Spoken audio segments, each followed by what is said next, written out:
The syndrome of the broken calendar.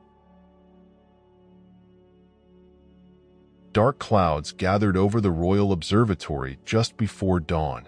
The day's first light struggled to pierce the horizon, illuminating a small group of astronomers who had been working all night. Weeks earlier, their data hinted at something unsettling, something that defied ordinary logic. They believed the Gregorian calendar itself was no longer trustworthy. Dates and alignments that should have matched precise celestial markers had begun to slip out of sync, as though time itself were drifting. At first, they suspected simple human error, perhaps a miscalibration of telescopes or software updates that hadn't been applied. But repeated checks showed no flaw. Each new measurement confirmed the strange finding. The year was off by a fraction of a fraction, but enough to unravel centuries of standardization. The slip was small yet growing, as if the days were silently decoupling from the cosmic clock. In the weeks that followed, articles appeared in obscure astrophysics journals, stirring quiet alarm among experts. Some pointed to historical adjustments to the Julian calendar, recalling how society once had to skip dates to correct drifting computations.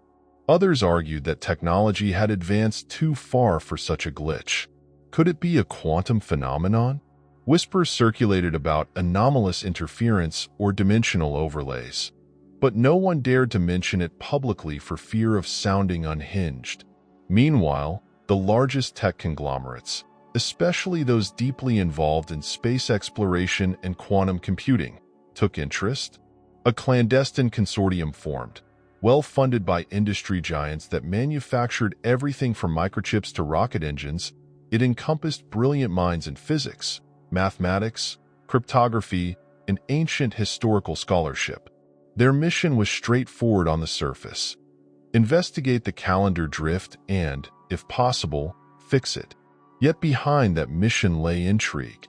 For rumor said the consortium possessed a secret, a partially constructed time machine, something that was not meant to exist outside theoretical papers.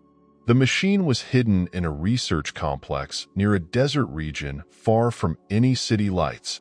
Inside a hangar that resembled a colossal geodesic dome, engineers in protective suits tested superconducting magnets, gravitational wave detectors, and exotic metals gleaned from advanced material science. Each test yielded reams of data, but also anomalies. They realized that if they ever actually powered the prototype for more than a few seconds, it might do more than just measure time. It could, in theory, alter it. The calendar drift continued to worsen. Astronomers at various observatories worldwide, Cerro Tololo in Chile, Mauna Kea in Hawaii, La Palma in the Canary Islands, reported minuscule discrepancies in star positions, as if the Earth's rotation no longer matched the official date. Tension spiked when a revered historical event, meticulously timed by historians, appeared to coincide with a star alignment that should have been off by days. Something was rewriting chronological anchors. In boardrooms of the mysterious consortium, powerful figures debated the ethics of using the half-built time machine to reset the calendar, essentially realigning Earth's timeline with the cosmic baseline.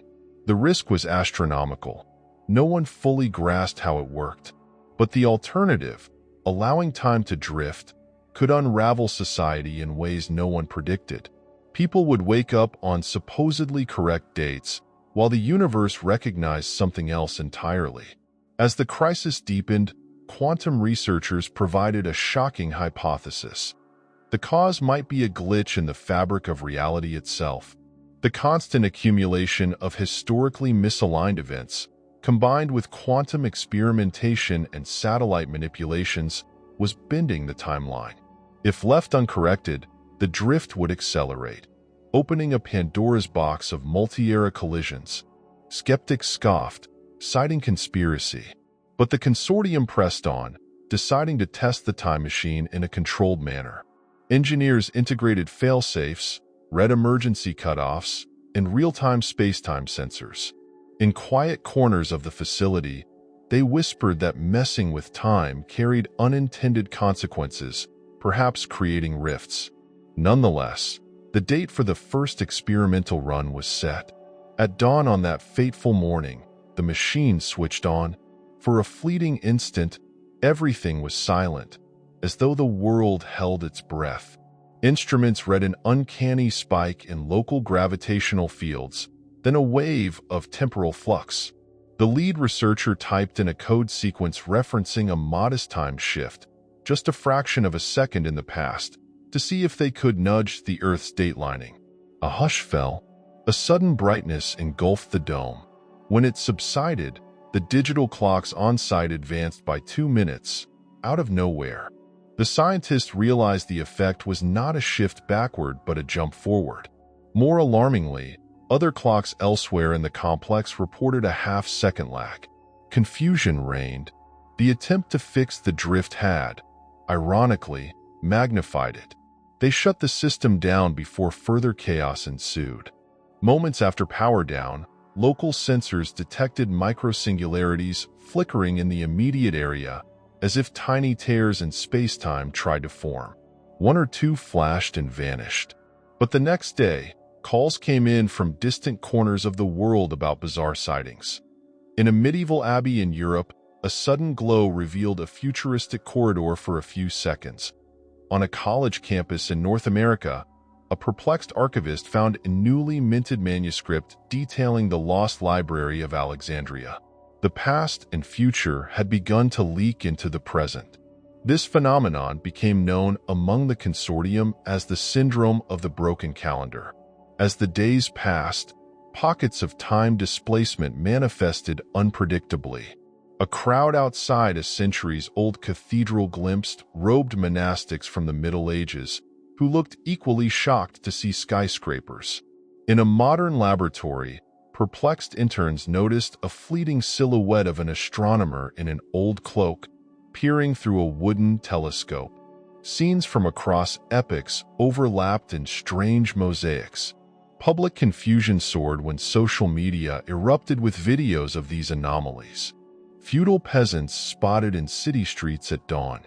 Renaissance artisans crossing a 21st century marketplace at dusk. The news networks flailed for answers, some labeling it mass hysteria or digital hoaxes. Yet too many witnesses, from too many angles, kept capturing the phenomenon. Once historical facts began warping, like the official date of the 1969 moon landing inexplicably shifting by a day, panic grew. A fraction of the population insisted the moon landing took place on July 20th, while others swore it was July 21st. Old NASA documentation had contradictory timestamps, as if the calendar changed mid-event. It went further. Some textbooks started rewriting themselves. On certain library shelves, new printings of significant events carried different years or date stamps. Ancient episodes, like the fall of Constantinople or the crowning of Charlemagne, morphed in official records. The anomalies seemed to revolve around crucial historical turning points. When genealogists tried to trace ancestry, they found entire family lines drifting in birth year assignments. Society balanced on the brink of chronological meltdown. Amid the upheaval, lines formed outside the secret research facility. As rumors spread about the time correction machine, scientists from the consortium faced pressure from governments, academic institutions, and religious groups. Some demanded the machine be used again to rectify the drift. Others insisted it be destroyed. Heated arguments ensued, often culminating in standoffs at the facility's heavily guarded gates. Despite the warnings, the consortium decided to attempt a larger resynchronization. If the first test caused small rifts, perhaps a bigger push would unify the timeline. They meticulously scheduled a second run, calculating that to fix the slip, they had to send a carefully orchestrated pulse into the Earth's temporal field at a crucial date alignment, essentially overriding the drift with a new official baseline. The date chosen was ironically reminiscent of older leaps in the Gregorian calendar. Their hope, once set, the cosmic clock would lock in place. But something else stirred. The second run unleashed a surge that, for a few seconds, created multiple swirling portals across the globe. Astronomers in an ancient medieval library found themselves face to face with modern scientists wearing lab coats. Monks, who had meticulously recorded lunar phases by candlelight, gazed upon quantum computers humming softly. For an instant, both epochs coexisted. That phenomenon repeated across many ages. On a wharf in 1492, sailors prepared to depart for unknown lands, only to see an American spacecraft flicker overhead from 1969, its astronauts fleetingly visible. People from 1939, war-torn Europe glimpsed iPhones. The collage of centuries reached a near frenzy. In the chaotic swirl, individuals from different times spontaneously switched places. Panicked phone recordings showed a medieval scribe emerging from a portal in a modern metropolis, babbling in archaic dialect while holding parchment. Meanwhile, a 21st century researcher in a streamlined jacket stumbled into the courtyard of a medieval castle, confused by stone walls and braziers. These cross-temporal displacements rapidly multiplied, and genealogical paradoxes threatened to tear the historical record apart.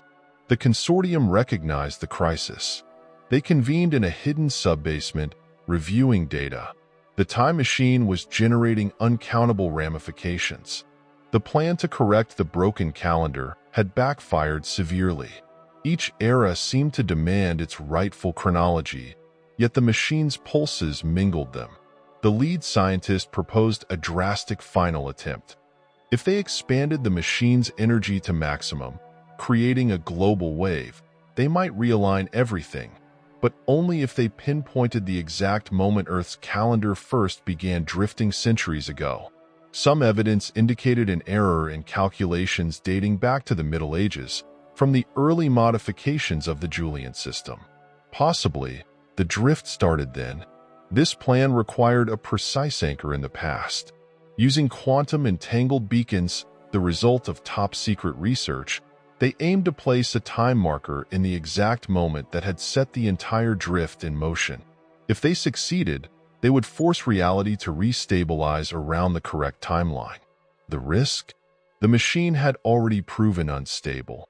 Generating a global wave might unleash unstoppable collisions between past, present, and future.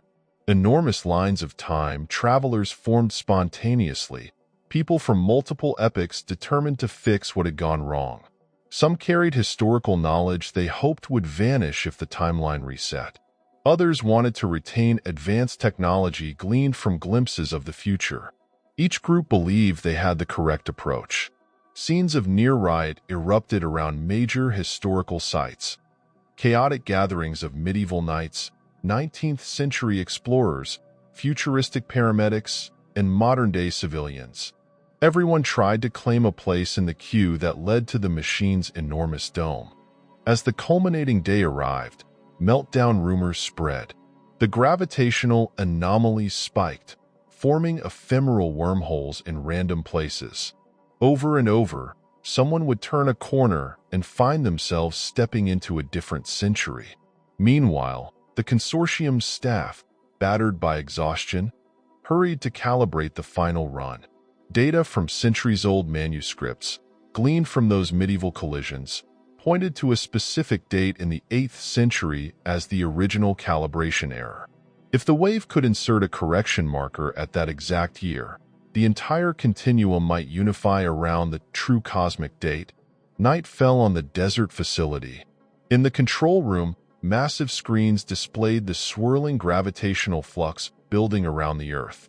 The time machine, ringed with powerful magnets, hummed ominously. Thousands of anxious watchers, some from unimaginable epochs, crowded the perimeter fence, eyes wide with tension. The sky glowed with ephemeral shapes, a tapestry of overlapping timelines. In the distance, one could see a faint image of Columbus's caravels merging with a futuristic spaceship. Above them, a swirl of starlight twisted between present constellations and an earlier arrangement from centuries past. Finally, the the lead scientist triggered the final sequence. The wave began. For a moment, the machine's interior soared in brightness, overshadowing the entire desert horizon. A hush fell, as though the planet itself paused. Then the wave expanded outward at breathtaking speed, enveloping continents, oceans, and the atmosphere in shimmering pulses of quantum-stabilizing energy. Everything slowed. In major cities, clocks seized up, digital devices froze, satellites beeped with contradictory signals.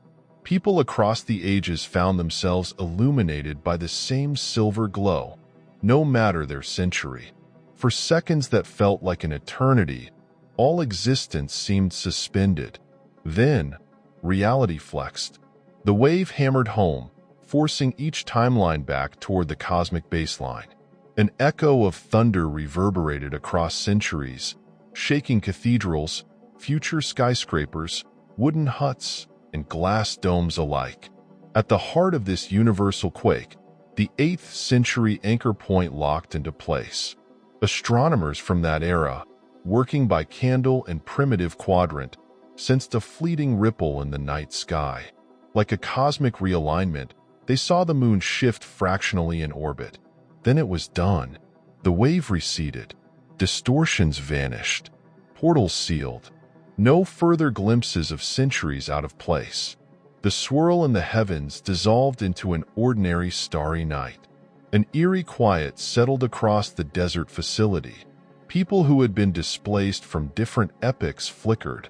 Some found themselves instantaneously transported back to their rightful centuries. Others, perhaps, remained if they had become crucial to the timeline. The chaotic lines around the dome dissipated as many travelers simply vanished into thin air. The staff cautiously powered down the machine. The global digital network resumed normal function, albeit with some inconsistencies in logs. Within hours, a wave of confusion swept the world's media. Some insisted the meltdown had been a mass hallucination. Others clung to fragmented memories of crossing centuries. The official narrative quickly downplayed the event, attributing it to a rare cosmic anomaly. Past and future illusions were discounted. Yet historians noticed that references to certain anomalies in the calendar drift had simply disappeared from the record.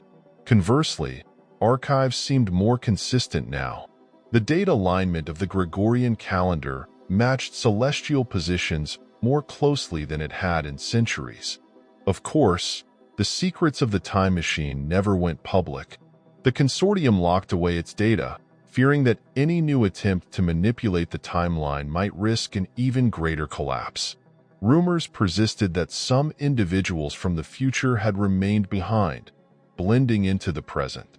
Yet there was no easy way to prove it.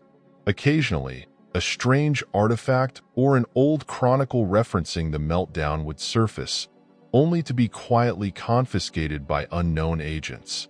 In the weeks that followed, astronomers around the globe breathed relief. Their instruments once again matched the cosmic coordinates with precision. Gone were the daily updates about drifting star charts and swirling historical collisions. The broken calendar was, at least for now, repaired.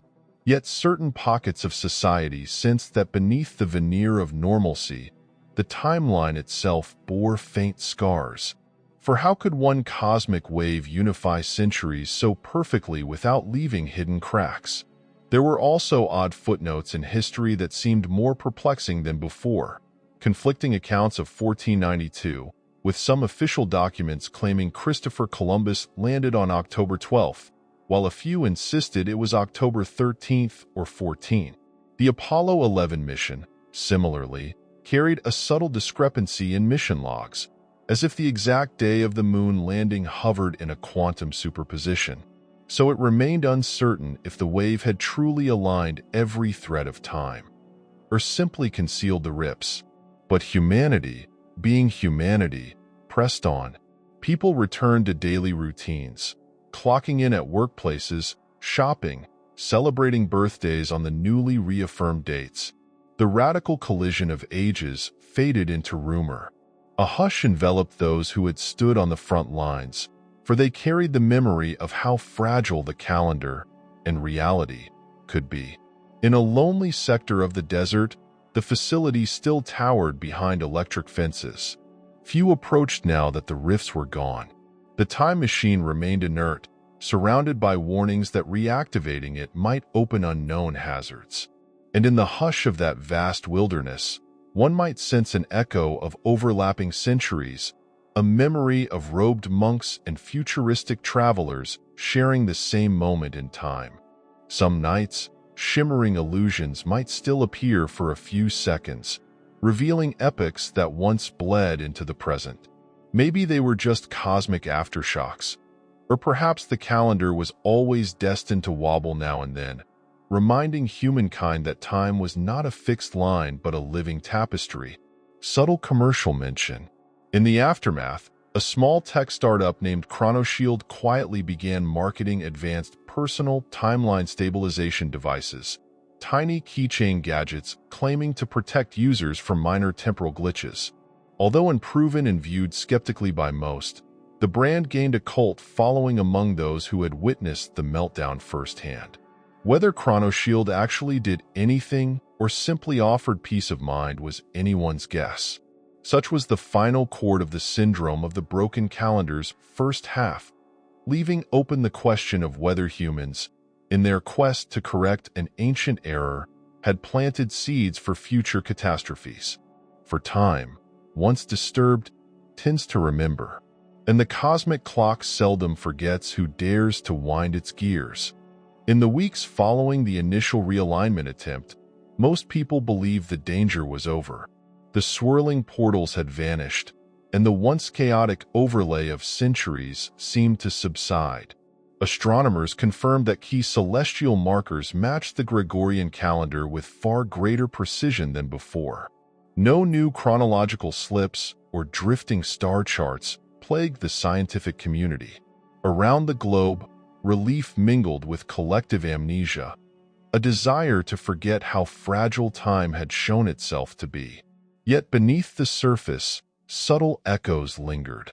A handful of watchful observers, those who had been deeply involved in the crisis, detected anomalies that refused to vanish. Historical documents, newly consistent on the surface, concealed contradictory footnotes. Old diaries, once believed to be forgeries, revealed authentic references to time storms. A specialized subset of digital archivists discovered file metadata with date stamps that did not align logically with recorded events. When they tried to cross-check these records, some of the data had been mysteriously wiped. The consortium that had overseen the Time Machine project attempted to stand down its operations. The device, now codenamed ChronoKey, rested dormant in the sealed-off desert research dome. High-ranking officials quietly ordered the partial dismantling of its main components, hoping never again to tempt fate with direct manipulations of the timeline. The site staff shrank drastically, with only a skeleton crew left to maintain security. The official rationale was that the broken calendar had been fixed. Any further meddling might trigger new disasters. Away from public view, however, a few scientists and engineers who had grown attached to ChronoKey's potential argued that leaving it idle was a mistake. They believed that cosmic realignments could reverberate unpredictably. Time might twist again in unforeseen ways, especially if some hidden cause had not been fully resolved. Minor anomalies continued to arise around key dates, especially historically significant anniversaries. Some quantum mathematicians posited that the final wave's abrupt conclusion had created a vacuum, an unbalanced threshold where new temporal rifts might easily form. In hush-hush corners of academia, rumors whispered that reality was stitching itself over mismatched threads. There were small but consistent reports of individuals who felt they existed in two timelines at once, experiencing vague memories of a world with alternate historical sequences. Some had dreamlike recollections of events that apparently never occurred, such as witnessing Darwin meeting Galileo, or Tesla collaborating with 21st-century robotics experts. Most brushed these off as illusions, the residue of a global mania. Yet the sightings continued, like faint afterimages hidden in the collective subconscious. The consortium board, tired of disputes, scheduled a final closed-door conference among the top experts, physicists, historians, anthropologists, and a handful of cryptic temporal logic specialists who had contributed behind the scenes. They convened in a remote facility accessible only by a single desert road, under the scorching sun and expansive skies.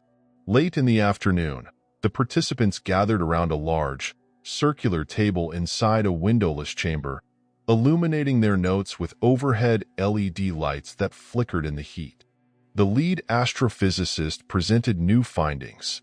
First, a set of newly processed gravitational readings from the day of the meltdown suggested that the wave had, indeed, forced the calendar to match cosmic cycles more closely. Second, hidden in that data were irregular echo pulses concentrated around certain historical pivot points. The singled-out dates included not only classical references, like October 12, 1492, Columbus's landfall, though some insisted it was the 13th, but also modern milestones such as July 20th to 21st, 1969, the famed moon landing. Third, superimposed on these pivot points were disturbing fluctuations correlated with a phenomenon the group had codenamed chronophantoms, ephemeral manifestations of people, buildings, or technology from other epochs. These phantoms registered on electromagnetic devices for split seconds before vanishing. The question weighed heavily in the silent room. If these pivot points were still active, might they spark further tears in time? A historian specializing in medieval Europe detailed that in certain monastic manuscripts, newly discovered textual variants now described celestial visitors from the realm beyond centuries. This aligned uncannily with the meltdown event, suggesting that not all medieval sightings had faded from recorded memory. Meanwhile, a data analyst showed that digital archives from NASA, the ESA, and the major global agencies had become riddled with contradictory references to the exact sequence of Apollo 11's final approach. The footage, the logs, the official date stamps, nothing quite matched up. And so the meeting concluded with unsettled agreement. The wave had realigned the central timeline but left behind cracks, each tied to historically crucial events. If any of these cracks grew, the broken calendar might return, or worse, create an even more profound meltdown. Many at the table believed that the best approach was to remain vigilant. Others, more alarmist, insisted they needed to repower ChronoKey to reinforce the corrections. But a final group, overshadowed by the majority, suggested that time might be best left alone. They argued that each era was part of a cosmic tapestry beyond full human control. Suppressing or forcibly locking it could spark an even bigger backlash. Tension rose. With no clear consensus, the participants left the facility uneasy. Over the next few months, a pattern emerged. Each time one of those historically significant pivot dates approached, ephemeral rifts reappeared. The events were smaller, localized, sometimes lasting only minutes, but impossible to dismiss as hallucinations. At an old harbor in Palos de la Frontera, Spain, near the date of Columbus's departure, a fleeting vision showed 15th-century sailors loading supplies while modern tourists stood aghast. That same week, NASA staff reported bizarre electromagnetic surges around archived Apollo 11 hardware. In an unguarded vault, a protective covering momentarily vanished, replaced by dust from what seemed to be an alien desert. Then, it reverted to normal. The phenomenon escalated as multiple pivot dates bunched closer. Local communities worldwide posted cryptic testimonies online. Some believed the apocalypse was near. Others saw an opportunity to profit from time tourism. The brand ChronoShield, which had earlier capitalized on consumer fear, began heavily marketing its new ChronoShield Pro device, claiming advanced quantum sensors that could alert owners to incipient rifts. Most scientists dismissed these devices as questionable at best, but sales soared, fueled by viral social media featuring glitchy videos of sensory overlays. Faced with mounting public pressure and unstoppable anomalies, the consortium's skeleton crew at the Desert Dome recognized that ignoring the problem was no longer an option. They decided to reassemble key staff, gather updated data on the ephemeral rifts, and prepare ChronoKey for a possible short burst. However, the board above them was reluctant, requiring weeks of negotiation. Meanwhile, the pivot dates loomed.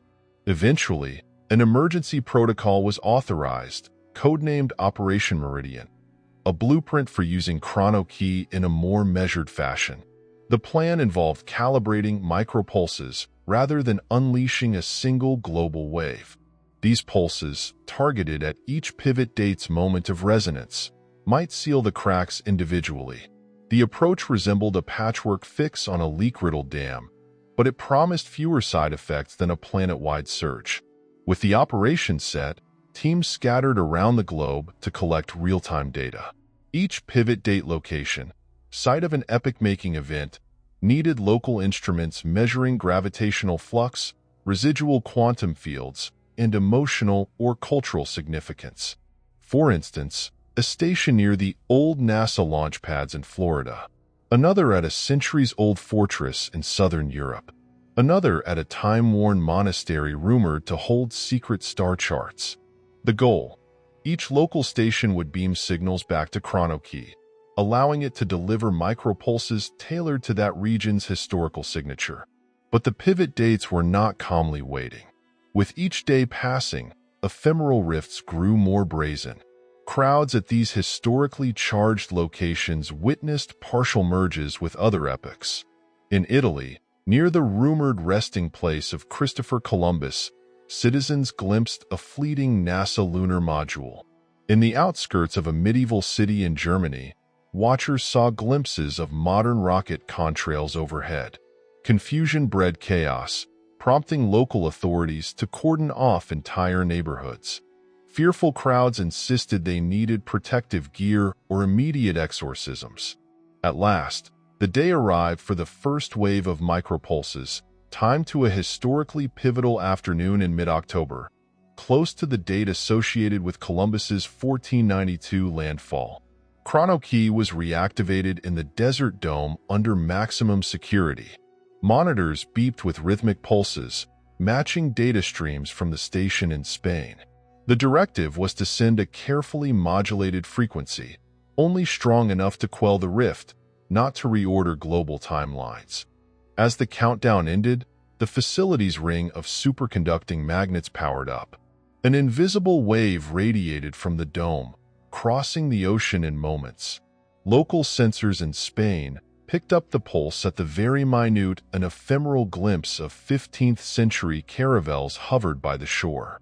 Observers on site described a shimmer in the air, a flash of pale blue, and the caravels fading swiftly.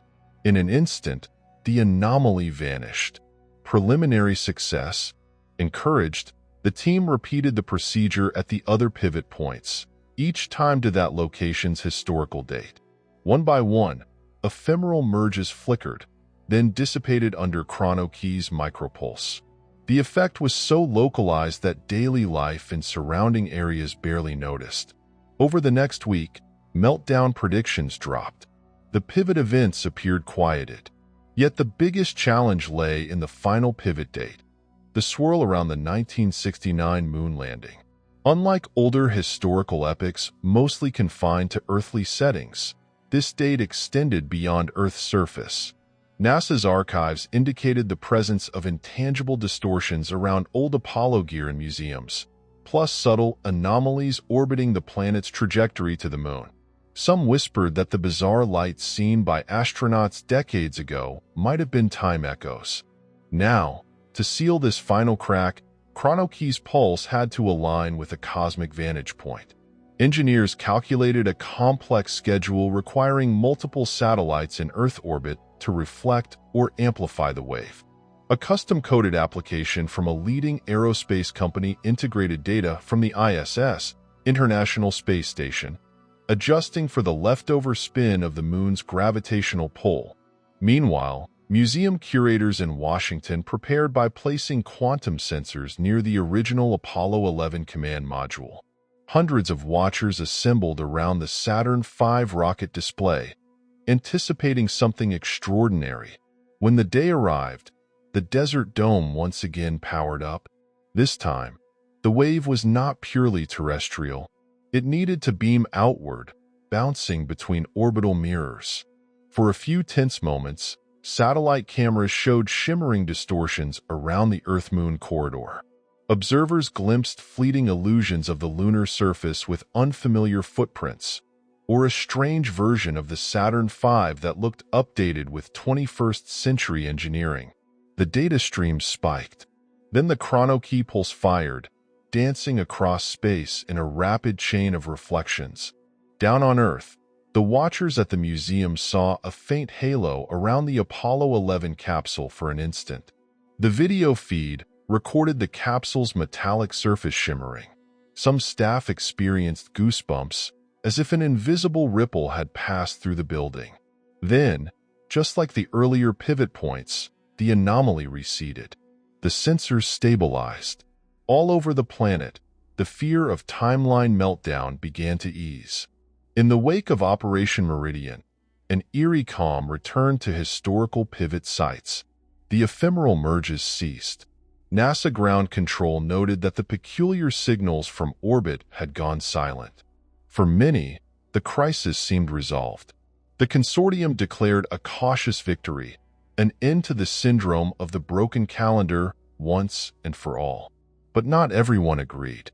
A small cadre of archivists and quantum analysts, scattered across universities worldwide, detected new, more subtle shifts. Their private logs showed that certain events, once overshadowed by bigger anomalies, had now drifted out of place. Dates for less monumental but still significant occurrences, like the invention of the printing press, the signing of mid-level treaties, or crucial births of influential scientists, bore minor discrepancies. Where once the meltdown had been a dramatic collision of centuries, now the timeline felt suspiciously smoothed over at the macro level, but riddled with microvariances. In short, Operation Meridian might have sealed major rifts at historically loud pivot points, but left smaller tiers to fester in the background. In certain specialized circles, the talk of secondary fractures grew. New rumors told of traveling anomalies that popped up in random villages or remote libraries. The brand ChronoShield, ever alert to new marketing angles, launched fresh ads claiming their devices now scanned for these lesser background shifts. Sales soared yet again. As global coverage died down, the dome in the desert scaled back to minimal staff. ChronoKey's magnets were deactivated, its power sources unhooked. Officially, the crisis had ended. Governments quietly breathed relief, pivoting back to day-to-day concerns. People resumed mundane routines, celebrating birthdays on the newly stable calendar, planning vacations, and checking schedules with renewed confidence in digital devices. Still, in hushed corners of the world, a sense of unease took root. Historians found themselves encountering petty details that made no sense. Entire lines of genealogies that seemed to skip a generation, references to small battles or treaties that vanished from records, personal diaries with entries that contradicted known facts. A pattern of quiet chaos spread, overshadowed by the memory of the meltdown but never quite addressed. Eventually, these microvariances coalesced into what some called shadow misalignments. No swirling portals or giant collisions like before, just a slow infiltration of contradictory details in everyday life. A retired teacher in rural England discovered that half her old student transcripts were a day off in birth dates. A shipping company reported the same container arriving a week early in historical logs. Minor, easy to dismiss individually, but collectively, an ominous sign. A group of independent researchers dubbed themselves the temporal remnant from remnants. They believed the meltdown was not truly over. They lacked official resources but scoured private archives, local historical societies, personal diaries, and even intangible folk memories for evidence of continuing time displacement. They noticed a suspicious correlation. Each minor misalignment pointed toward the same approximate time frame in the early Middle Ages, the same period the meltdown wave had supposedly corrected. Perhaps, they theorized, a stealth rip was feeding off the timeline from within. Against a backdrop of skepticism, the temporal remma tried contacting the consortium for assistance. Their emails and phone calls went unanswered. Word on the grapevine suggested that the consortium had disbanded or slipped underground. Some rumored internal strife or the fear of a new meltdown. Others whispered that certain executives had parted ways to join Black Ops Labs with a more ruthless agenda, harnessing leftover time anomalies for power or profit. Undeterred, the temporal remma pursued a radical plan.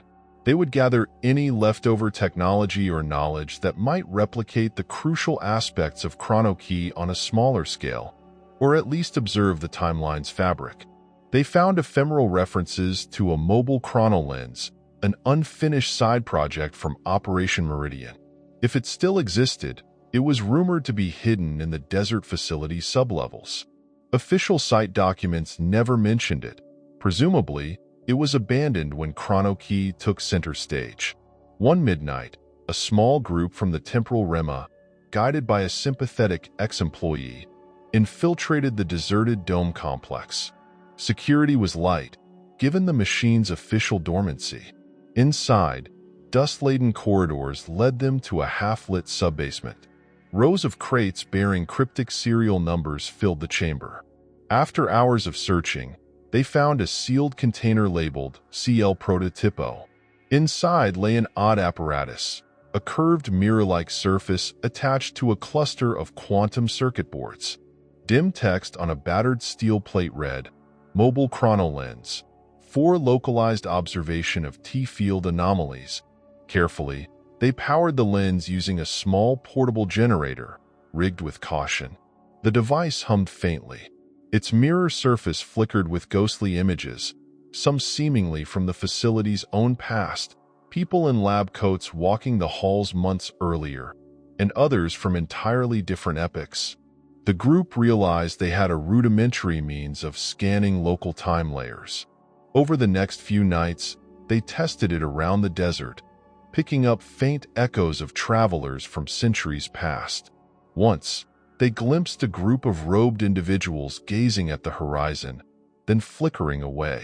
Another time, they saw a futuristic forklift unloading crates in what looked like the same corridor.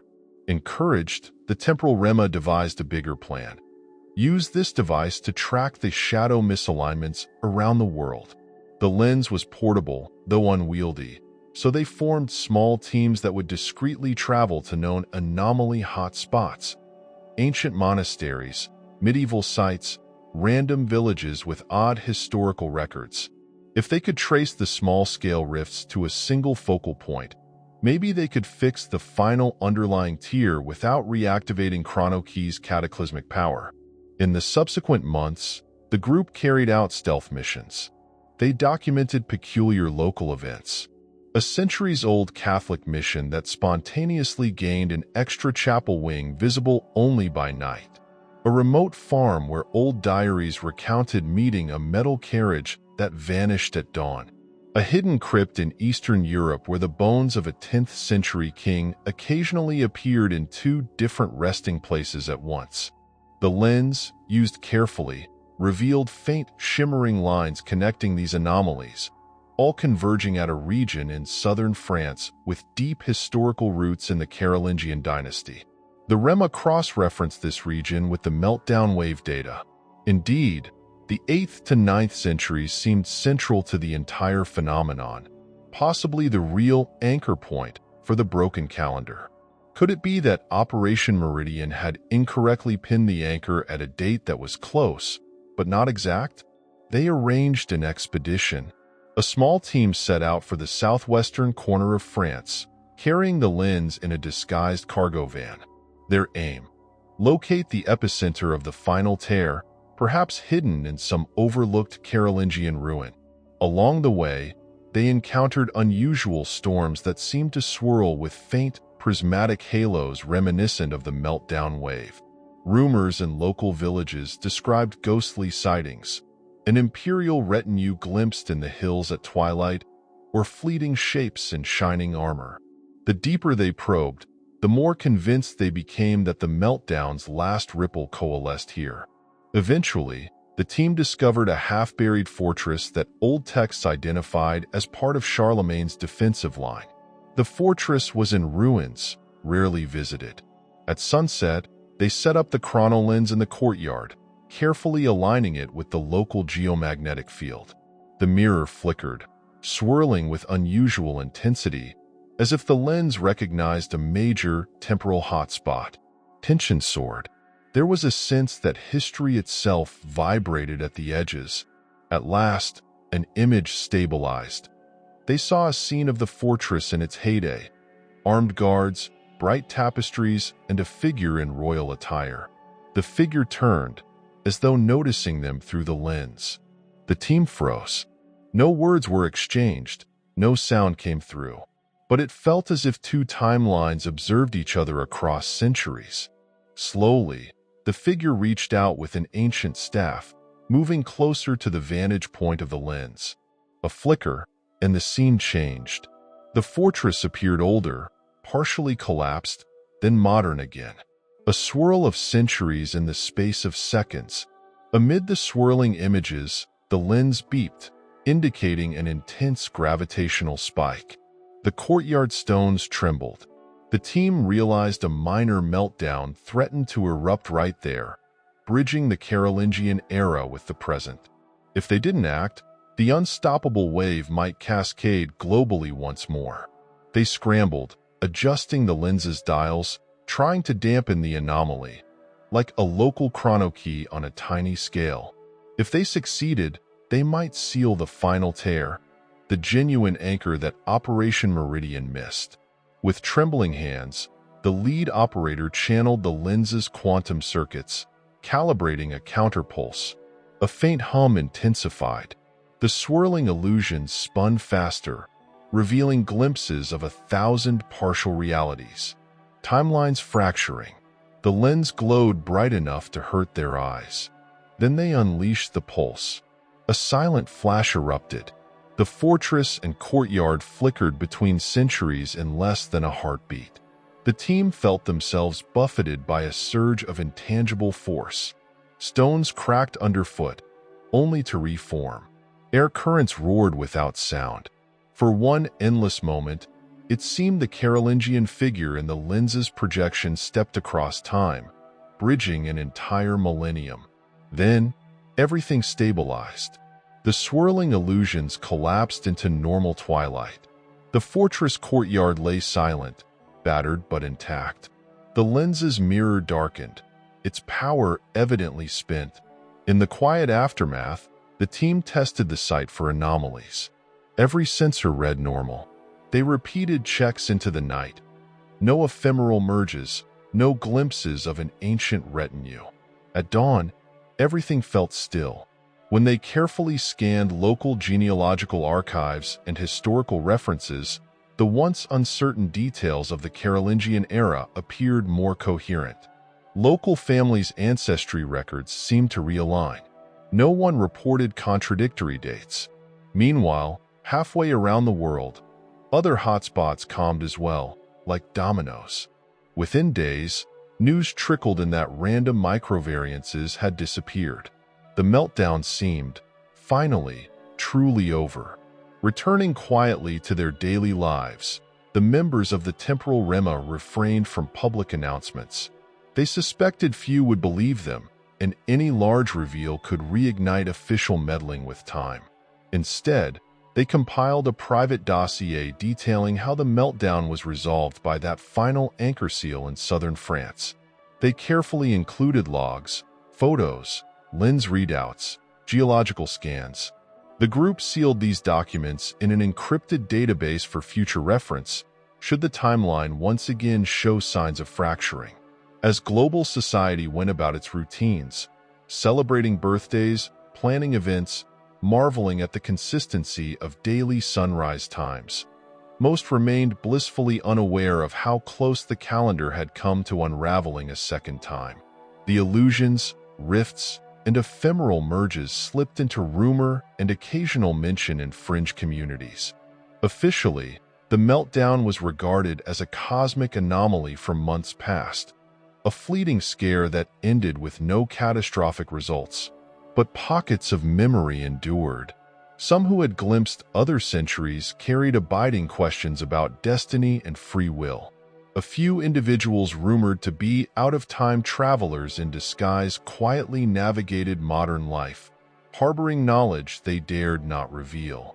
In deserted corners of medieval ruins, watchful caretakers sometimes felt an odd hush at twilight, recalling the day a swirl of centuries nearly consumed the fortress. And what of Chronokey? The monstrous device remained locked in the desert dome, powered down. The consortium dissolved, its leaders scattering to new pursuits. The general belief was that no future reason would justify reactivating such a destructive technology. Even the smaller lens was rumored broken after that final pulse, its circuits fused. Yet no one dared discard it entirely. A few trusted hands stored it in a climate-controlled vault, awaiting the day when Earth's timeline might cry out for rescue again. So concluded the saga of the syndrome of the broken calendar, spanning from the moment astronomers first suspected the Gregorian slip to the final quiet fix in an ancient fortress. History carried onward, stabilized, or so it seemed. For humankind, the crisis revealed an unsettling truth. Time, once viewed as linear and unwavering, was more like a living tapestry, subject to rips and patches that no single generation could fully comprehend. Perhaps the greatest lesson was humility before the cosmos, that tampering with time might solve ephemeral problems but invite deeper mysteries to the doorstep. Subtle commercial mention, again. In the meltdown's aftermath, ChronoShield, ever adaptive, shifted its marketing toward heritage restoration technologies, claiming their brand's next line of products would help preserve historical sites from any new quantum stress. Their online ads showed images of cathedrals, pyramids, and ancient libraries glowing under a protective bubble, accompanied by sleek slogans about securing tomorrow's past. Whether these devices truly did anything meaningful was debatable, but the brand thrived on society's lingering fascination with the precarious nature of time. And so the broken calendar crisis slipped into the annals of near catastrophe, overshadowed by daily headlines of politics, economics, and fleeting celebrity news. Yet those who experienced it understood the timeline's fragile continuity could always unravel again, especially if humanity's ambition to control cosmic forces ever rose anew. In quiet halls of old monasteries or high-tech labs, the watchers remained, prepared to intercept the next cosmic tremor. For the drifting of days may slow, but the universe, eternal and ever-shifting, never truly forgets.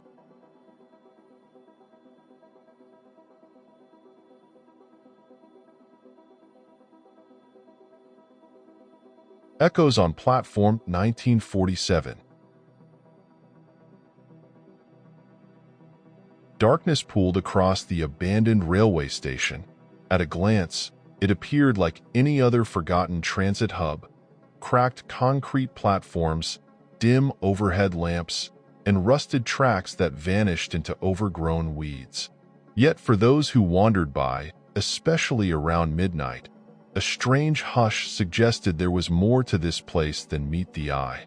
Whispered tales of impossible sightings had circulated among late-night workers and insomniac travelers. Some insisted they had glimpsed steam locomotives gliding along those abandoned tracks, their forms half-lit by spectral light. It had been decades since passenger trains last stopped here.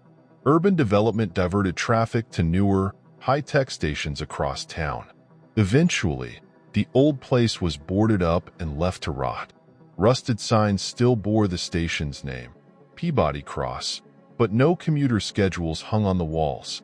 Inside the battered ticket office, shattered windows revealed a battered interior, where peeling paint testified to years of neglect.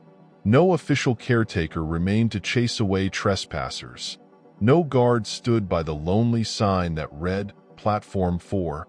The locals around the station had grown used to ignoring it. Yet rumors persisted.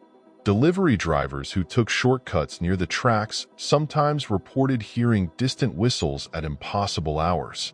Graffiti artists exploring the old tunnels swore they had seen a ghostly locomotive with soot-stained carriages. Often, these sightings clustered around midnight, when the moonlit sky turned silver and the shadows seemed unnaturally deep. Officials dismissed the claims as fantasies fueled by urban legends. But the stories refused to die. A few curious souls tried to document evidence. Paranormal enthusiasts snuck into the station, armed with cameras and EMF detectors. Their recordings often produced fuzzy images or static-laden audio that captured a faint mechanical chugging. Occasionally, one might glimpse blurred silhouettes of travelers in 1940s attire stepping off a train that vanished seconds later. The watchers left shaken, convinced that the line between present and past had worn thin. All of this reached the attention of a small circle of researchers specializing in unexplained phenomena, people who studied everything from electromagnetic anomalies to rumored wormholes.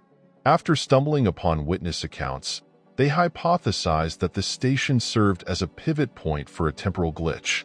Perhaps the underground tunnels housed a natural wormhole that had inexplicably linked two eras, the modern day and a pivotal year in the mid-20th century. Quietly, the researchers laid plans to observe the site using high-sensitivity instruments, hoping to catch more than rumor or fleeting glimpses of steam and steel. By the onset of autumn, they established a clandestine lab inside a nearby warehouse.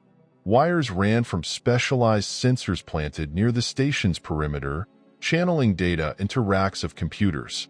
Each midnight, watchers huddled over monitors, scanning for anomalies. Usually, the readouts remained static. Small variations in ambient electromagnetic fields, a swirl of random noise. Then, one moonless night, a massive fluctuation erupted. The sensors spiked, showing an abrupt rise in gamma radiation, gravitational distortions, and a swirl of subsonic frequencies. Immediately, the researchers scrambled to the station with portable gear, hearts pounding. At the main entrance, the night air felt electrified. The broken turnstiles creaked, and the battered overhead lights flickered with no apparent power source. On the old timetable board, where chipped letters had once shown departure hours, faintly glowing numbers now appeared. The date read, 11:59 p.m., July 1947. Seconds later, a distant rumble echoed through the corridor. Emerging onto Platform 4, the watchers froze in awe. A steam locomotive, hissing and massive, materialized on the rusted tracks. Its windows glowed from lanterns within. The train's wheels released a squeal, as if braking after a journey across decades. The carriage doors slid open. Figures could be seen inside, some stepping onto the platform with uncertain eyes. Their clothes, suitcases, and hairstyles matched the post-war era. Trench coats, wide lapels, hats reminiscent of 1940s fashion.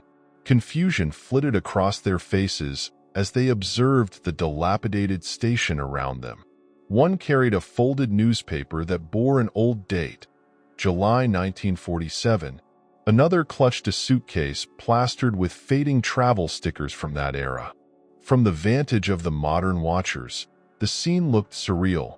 They recognized certain post-World War II references, ration coupons pinned to coats, glimpses of a small sign reading, "Support the UN," the mention of brand-new political blocs forming in Europe. Some passengers appeared exhausted, others guarded. No one spoke audibly from the watcher's perspective, but the tension was palpable. Then, Just as the scientists prepared to approach, the air shimmered.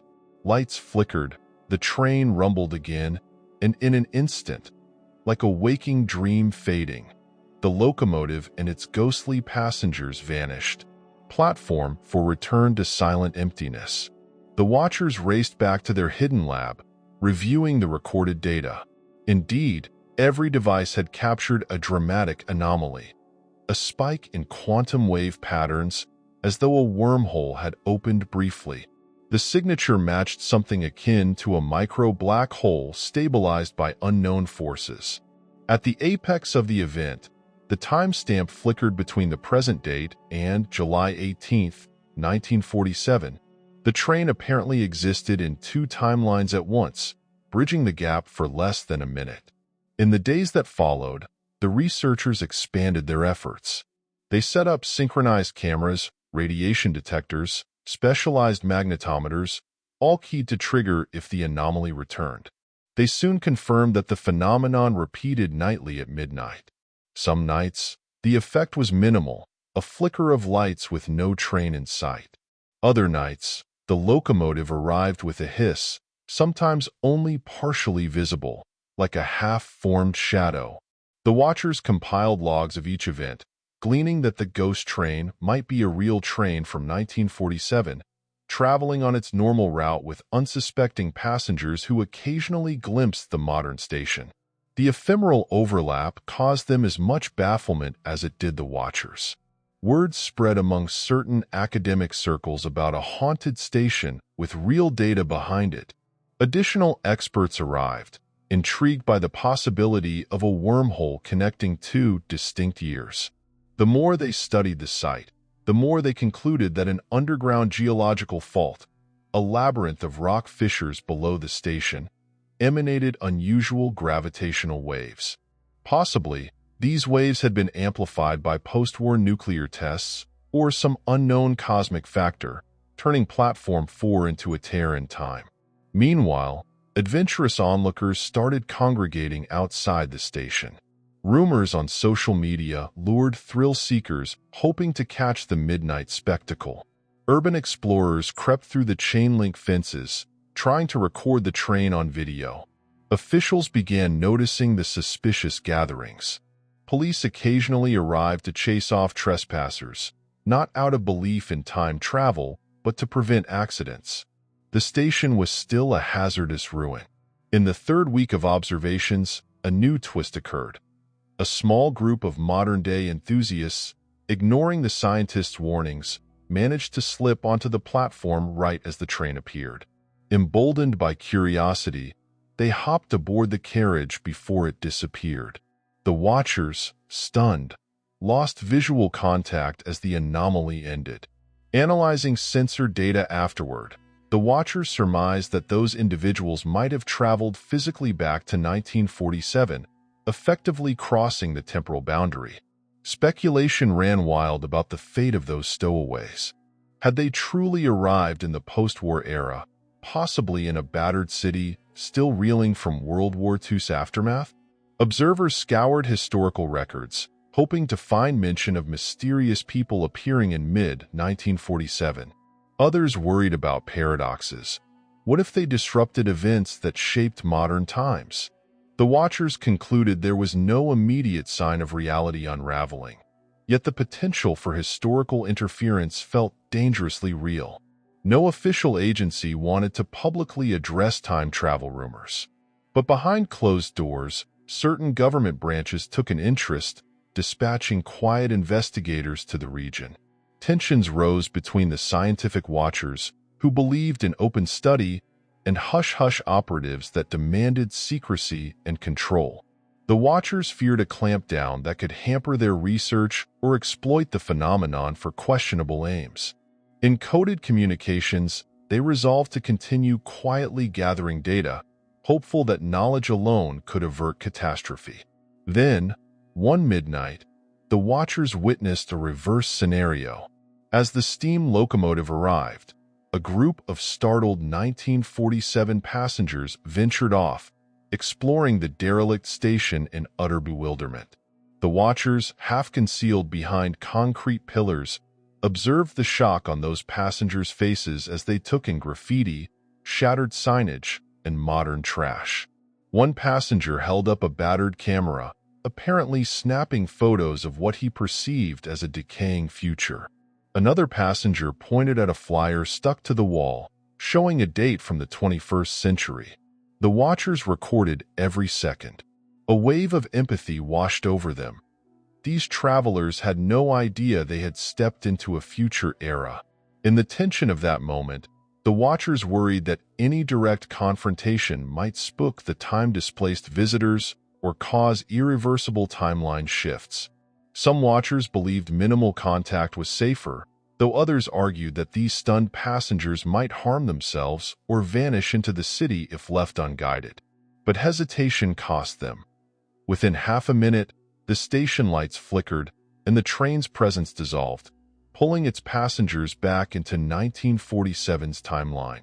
The watchers were left with recordings and a sense that they had once again let an unplanned cross-temporal contact slip through their grasp. In the weeks that followed, these fleeting overlaps escalated. Passengers from 1947 began venturing further onto the platform, sometimes leaving behind ephemeral objects, a postcard, a glove, a coupon for ration goods. The watchers retrieved such artifacts from the station floor, verifying their authenticity. Meanwhile, occasional glimpses of modern intruders aboard the 1947 train spiked as well. A sense of a two-way commute emerged, albeit sporadic and confusing.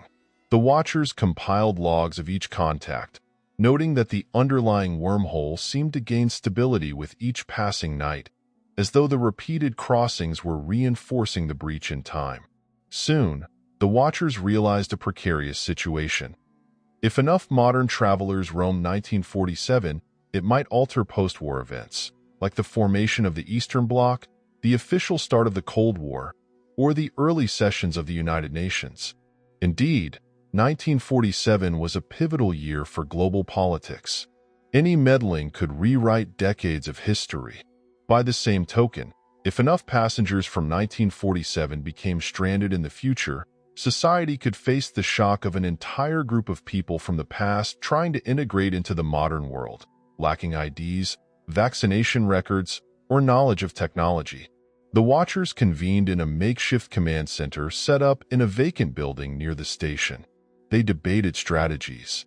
Should they seal off the site, preventing further crossing? Or try to stabilize the portal so it opened in a controlled manner, allowing safe passage and minimal risk to the timeline? Egos clashed. Some wanted to keep the phenomenon a secret, others advocated for transparent research, involving historians, anthropologists, even ethicists. Meanwhile, every midnight threatened new incidents. One night, a train passenger in 1947 uniform glimpsed an empty brand-new sports car parked near the station. Someone from the modern era had foolishly left a flashy vehicle behind for dramatic effect. This passenger seemed entranced by the futuristic design. The watchers braced for a disaster if the traveler tried to commandeer it or bring pieces back to 1947. But the fleeting overlap ended before that happened. The watchers realized they were gambling each time the portal opened. Behind the scenes, tensions brewed among the 1947 passengers themselves. The watchers gathered fragments of conversation from old tape recorders placed discreetly on the platform. While no direct dialogue is repeated here, it became clear that some passengers recognized they had stumbled into a future era. Others denied it outright, convinced it was a war-torn city or an elaborate set. Yet the watchers inferred that certain bold individuals from 1947 wanted to remain in the future permanently, suspecting it might offer better opportunities, especially after the devastation of World War II. But returning to 1947 might seem safer for those who feared the unknown of modern life. The watchers perceived a looming conflict among the time-displaced travelers. Eventually, a turning point arrived. A small band of modern daredevils returned from 1947 with disturbing accounts. They had apparently witnessed historical events in real time, like early negotiations on the shape of post-war Europe or the birth of the UN's specialized agencies. One traveler claimed they saw the formation of the Eastern Bloc in secret meetings and believed they could alter the course of the Cold War if they provided intel to the right modern authorities. Another insisted they had nearly disrupted an important local election, which might ripple across decades.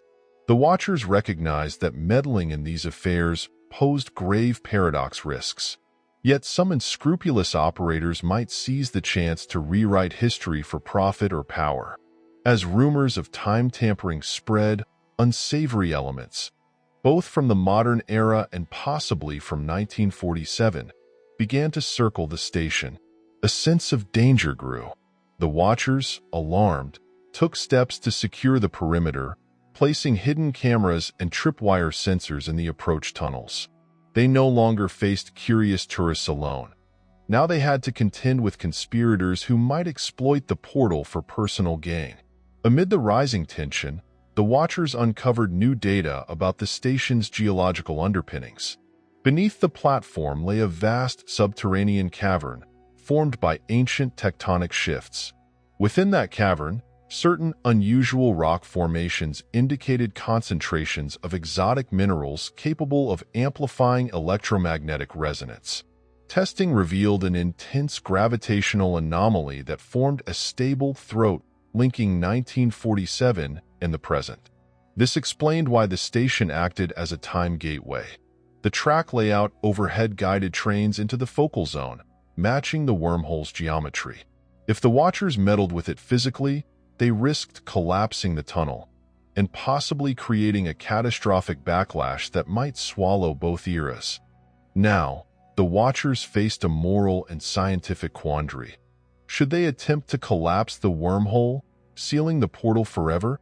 Doing so might trap any modern souls still in 1947 and any 1947 travelers stranded in the present. Or should they explore methods to regulate the portal's opening, to safely return everyone to their rightful timeline without leaving the corridor open for malicious manipulation? As midnight approached on a chill autumn evening, the Watchers discovered a group of passengers from 1947 lingering on the platform even after the train flickered away. It appeared that some cosmic glitch had left them behind. The Watchers realized these stranded individuals might inadvertently expose themselves to modern authorities or vanish into the city, generating chaos. Cautiously, the Watchers escorted them into the command center, offering warmth and a place to rest. The Watchers felt an odd responsibility, but the moment the group was inside, sensor alarms blared. The wormhole was destabilizing faster than usual. Possibly, it reacted to the presence of passengers who had not returned to their original timeline. While the Watchers scrambled to interpret the data, those 1947 visitors explored the building's corridors, astonished by computers, LED lights, and contemporary branding. Many of them had endured the ravages of war in Europe or Asia, so the advanced technology left them speechless. In that tense hush, the Watchers confronted a new possibility. If the station corridor collapsed now, these visitors might be permanently cut off from their era, forced to adapt to the 21st century with all the repercussions that implied. The Watchers recognized they had to act swiftly. Late that night, the Watchers devised a risky plan. They would attempt to stabilize the wormhole manually, using a set of portable field generators borrowed from a big-name tech sponsor. The sponsor, a quiet partner in advanced R&D, had once marketed cutting-edge quantum computing solutions. In a hushed corner of the command center, boxes labeled Aeronova Industries revealed specialized hardware designed to manipulate gravitational fields. By placing these field generators at strategic points along the platform's perimeter, the Watchers hoped to keep the wormhole open long enough for stranded individuals, both from the present and 1947, to safely cross to their rightful timelines. Once everyone was restored, they could either let the station revert to its nightly flickers or, if absolutely necessary, orchestrate a controlled collapse. The Watchers set up the generators under the moonlight. Each device emitted a low hum, resonating with the deeper pulses from the cavern below. Midnight neared. The station's worn-out clock, typically stuck on random hours, began spinning in sync with the building tension. Then came the telltale whistle, faint at first, then louder, as the ghost train shimmered into partial view on the tracks. This time, the watchers saw it with unusual clarity. Gleaming black metal, rivets shining, the date 1947 etched on a side plate. The door slid open.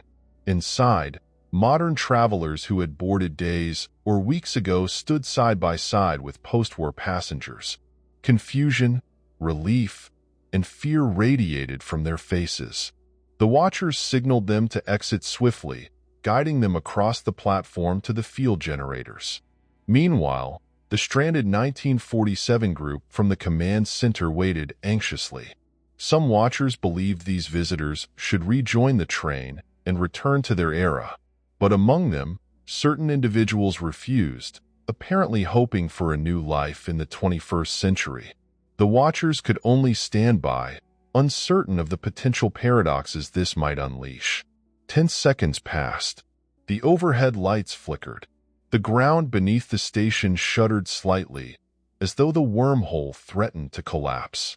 The watchers encouraged those uncertain travelers to make a choice: remain in the future or step aboard for 1947. Time was evaporating, and so a dramatic shuffle occurred. Several modern stowaways raced from the train back to the present, determined never to risk the past again. Some 1947 natives dashed onto the train, determined to return home. One or two from 1947 lingered behind, riveted by the promise of a new future. Then, with a final metallic groan, the locomotive's doors slid shut. A swirl of bright sparks lit the rails, accompanied by a thunderous hush. The watchers felt the gravitational field surge to a climax. The entire station glowed in ephemeral twilight, like an aurora flickering in midair. Data streams on portable monitors spiked, showing that the wormhole had reached critical resonance.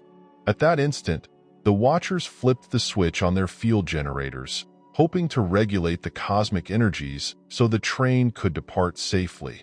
A brilliant flash engulfed Platform 4.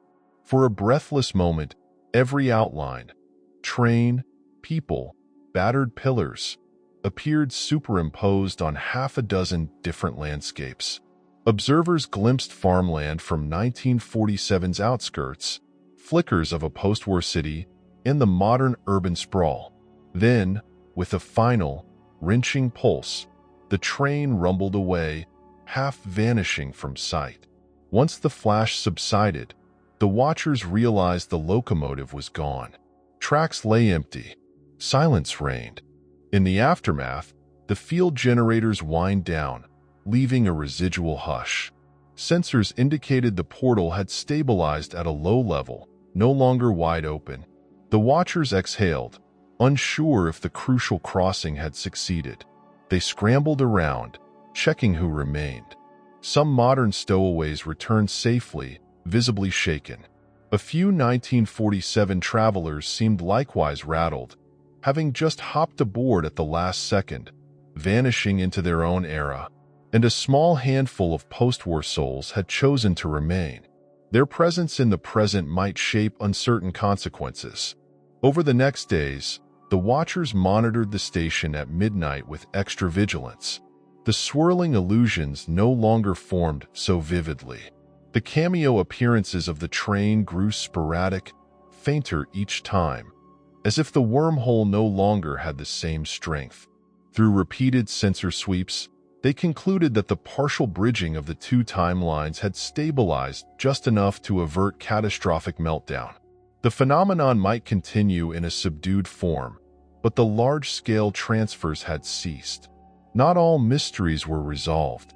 The watchers discovered that the area below the station still registered moderate gravitational anomalies, indicating that the wormhole's echo remained. Late-night passes with specialized imaging sometimes yielded faint glimpses of the 1947 train gliding by, inhabited by no more than a handful of silhouettes. The Watchers suspected these might be lingering resonances, illusions of an alternate route that never fully sealed. But no further large groups crossed back and forth. The portal had quieted to a spectral flicker. In the hush of the command center, the Watchers compiled a massive archive of data, field readings, artifact analysis, testimonies from returning travelers. A few 1947 holdouts integrated themselves discreetly into modern life, aided by Watchers who arranged forged documentation and safe lodging. The Watchers grappled with the moral complexity of letting these individuals remain, yet concluded that forcibly returning them to an uncertain, war-scarred era might be cruel. As for the modern adventurers who had glimpsed 1947, many returned home with stories so outlandish that few believed them. Some carried souvenirs from the post-war era, but no official authority paid serious attention, dismissing them as eBay trinkets or elaborate hoaxes. Occasional slip-ups did occur. One 1947 traveler inadvertently left behind an authentic 1940s political flyer in a local cafe. Another apparently tried to use outdated currency in a modern convenience store. The Watchers scrambled to cover these missteps, fearing a snowball effect of suspicion or paradox. They recognized that an ever-vigilant approach was needed to keep these anomalies hidden. Time rolled onward. The Watchers concluded that the station's wormhole, though not fully closed, was subdued to the point of minimal risk. Some Watchers moved on to new research, focusing on other anomalies around the globe. A skeleton crew remained to keep watch at the old station, ensuring no unexpected surges. The boarded-up entrance, strewn with graffiti, deterred casual explorers. Still, midnight wanderers occasionally reported hearing phantom whistles in the distance. The Watchers, in quiet reflection, suspected the train still existed in a parallel track of 1947, occasionally brushing up against the present. Perhaps its course was cyclical, an endless loop from post-war times to the cusp of modern civilization, bridging an unexplainable gap. But as the nights stacked up, sightings dwindled to near zero. One by one, the Watchers turned their attention to everyday tasks or new pursuits. Governments and intelligence agencies lost interest once the phenomenon stopped making noise. The story of the ghost train slid back into local folklore. Online chatter labeled it a debunked hoax or a glitch in the station's power lines. The Watchers kept the truth locked away in encrypted drives, uncertain whether the world was ready to handle it. Yet each year, on the anniversary of certain pivotal 1947 events, like the founding sessions of the UN's post-war expansions, small electromagnetic flutters stirred at the station. As if the dimensional threshold twitched at those times, the Watchers perceived the faint hum of distant steel wheels. They rarely broadcast these observations. Instead, they recognized that all they could do was remain alert. After all, the tension between past and present might break again, unleashing a renewed tide of travelers seeking to rewrite their destinies. Subtle commercial mention. Meanwhile, a modest travel agency named Timescape Retreats began advertising station-themed tours, claiming they offered a unique chance to experience vintage train nostalgia without specifying the real-time anomaly. The tours included visits to the deserted platforms at dusk, carefully dramatizing the ghost train legend with staged lighting. The Watchers frowned at the spectacle, yet the brand thrived, capitalizing on the station's mystique while politely ignoring the deeper truth. Public curiosity soared, but actual midnight infiltration remained rare. Timescape Retreats ended each tour well before the clock struck 12. As Com reclaimed the station, no official epilogue confirmed what had become of those who stayed in 1947, or those from 1947 who chose the modern era. Perhaps they lived quietly, forging new paths, or perhaps they vanished into the labyrinth of history. Occasionally, a cryptic rumor surfaced, like a genealogical record hinting that a present-day individual's ancestor might have been one of the Watchers, or a dusty post-war newspaper clipping newly discovered in an attic, featuring a blurred image of a 21st-century smartphone in the background. But the watchers concluded that, for the most part, timelines had not collapsed. There had been no grand rewriting of history. The tensions of the Cold War and the formation of the Eastern Bloc still played out as recorded. The UN's story remained intact, the post-war reconstruction efforts unchanged at a macro scale. If subtle ripples occurred, they were too small to trigger a universal meltdown.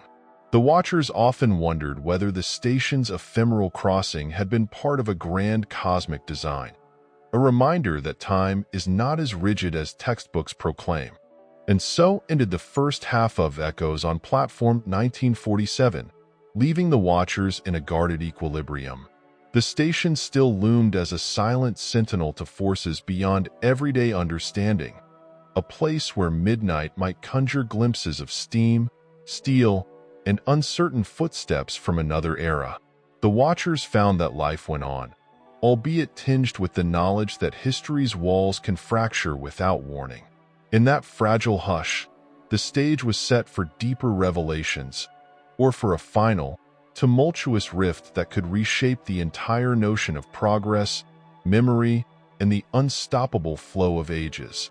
Days turned to weeks, and the abandoned station, although tamed, remained a quiet monument to its strange link with the past. New academic journals, referencing cryptic data from an unnamed site, began to publish theories about wormholes stabilized by geological fault lines. Armchair historians speculated about the possibility that 1947 visitors had played clandestine roles in shaping modern society. Yet the daily flow of life overshadowed these academic whispers. Most people glanced at such articles like novelty items, never suspecting how tangible and immediate the phenomenon had been. Meanwhile, the watchers assigned to maintain a discreet vigil at Platform 4 continued their low-key surveillance. A handful of portable sensors still dotted the perimeter, ready to detect if the wormhole surged again. Each midnight, they briefly scanned the site, usually finding only a faint blip in electromagnetic readings. No more steam locomotive, no more confused 1940s travelers. The watchers speculated that the final stabilization, aided by those field generators, had all but sealed the path, though not entirely. Over time, they gathered fragments of anecdotes from the few 1947 arrivals who had remained. These transplanted individuals lived quietly, learning modern norms and carrying with them the scars of a post-war world. Some found menial jobs under new identities. A former soldier, burdened by memories of conflict, discovered solace working in a small bookstore, enamored with futuristic science fiction novels that conjured parallels to his real-life journey. A woman who had been a war refugee in 1947 found renewed hope in modern medical care and spoke of how society seemed both brighter and more impersonal. She missed the community spirit of her old neighborhood, yet dreaded returning to a world recovering from devastation. The watchers tried to ensure these displaced guests did not inadvertently spark paradoxes. At times, small cultural misunderstandings surfaced. One woman from 1947, puzzled by electronic payment systems, nearly exposed her origin in a busy supermarket. Another, fascinated by smartphones, posted a cryptic message on social media hinting at her time travel story. The watchers intervened, deleting or obscuring evidence before it drew official scrutiny. Their underlying philosophy remained consistent.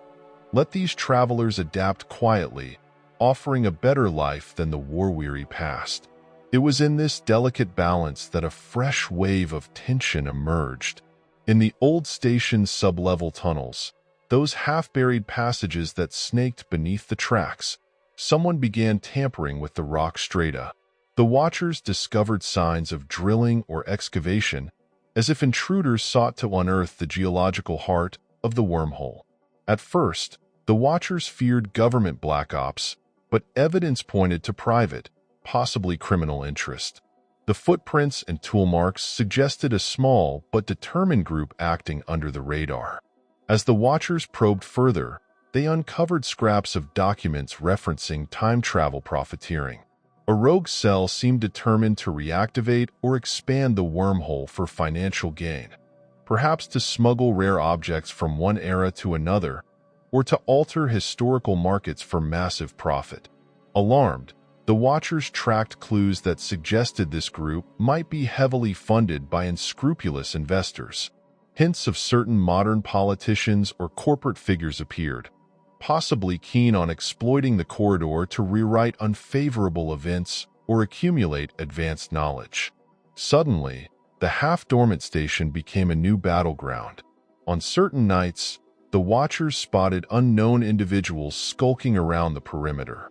One or two carried specialized scanning devices, measuring the exact location where the 1947 train once materialized.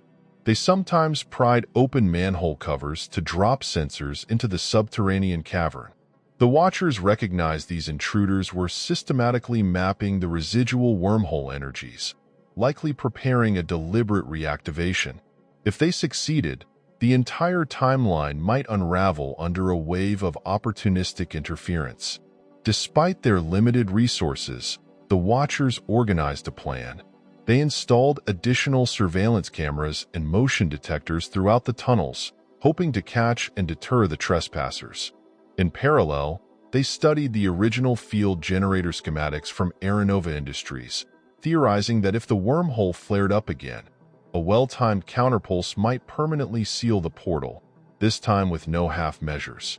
But that approach carried grave risks. If the corridor collapsed too violently, it might unleash a surge that could swallow up entire city blocks, or worse, pull pieces of 1947 into the present once again.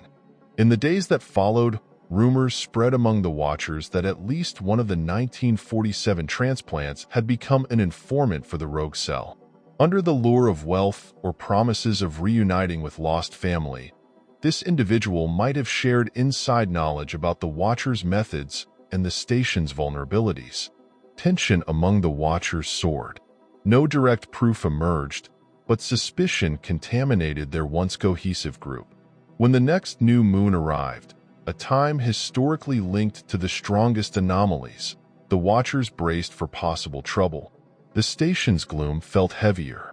Sensor readouts indicated a modest uptick in subterranean gravitational flux. At 11:45 p.m., an alarm triggered in the command center, signaling unauthorized movement in the tunnels. A handful of Watchers rushed to investigate, armed with handheld EMF scanners and portable lighting. Deep underground, they found fresh excavations. The rock floor had been chipped away, revealing a shimmering seam of strange mineral deposits. The Watchers recognized it as the same exotic or believed to amplify the wormhole's field. Wires snaked from this seemed to a sophisticated contraption, some sort of homemade accelerator device, clearly placed by the intruders. The Watchers realized, with mounting dread, that these rogue actors intended to artificially force the wormhole open. And midnight was minutes away. Scrambling for a solution, the Watchers examined the device. It hummed with stolen or improvised technology, powerful capacitors, magnetized coils, advanced microchips likely sourced from black market quantum labs. A small screen displayed a countdown. Suddenly, a group of shadowy figures appeared at the tunnel entrance, flashlights cutting through dust-laden air. The Watchers ducked behind rock formations, overhearing snatches of conversation. These intruders were close to completing their final calibrations, expecting to reopen the portal and seize control of cross-time travel. Market manipulation, political leverage, rewriting personal tragedies. The Watchers gleaned enough to know these rogues had no concern for paradox or cosmic consequences. Midnight struck. The accelerator device roared to life, cables sparking. The Watchers braced as an immense surge of energy coursed through the mineral seam. The very air vibrated with subsonic frequencies. Dust rained down from the tunnel ceiling. Above ground, near the platform, magnetometers spiked into dangerous red zones. A swirling, half-formed glow appeared on the tracks, like the outline of a locomotive fighting to emerge from empty space.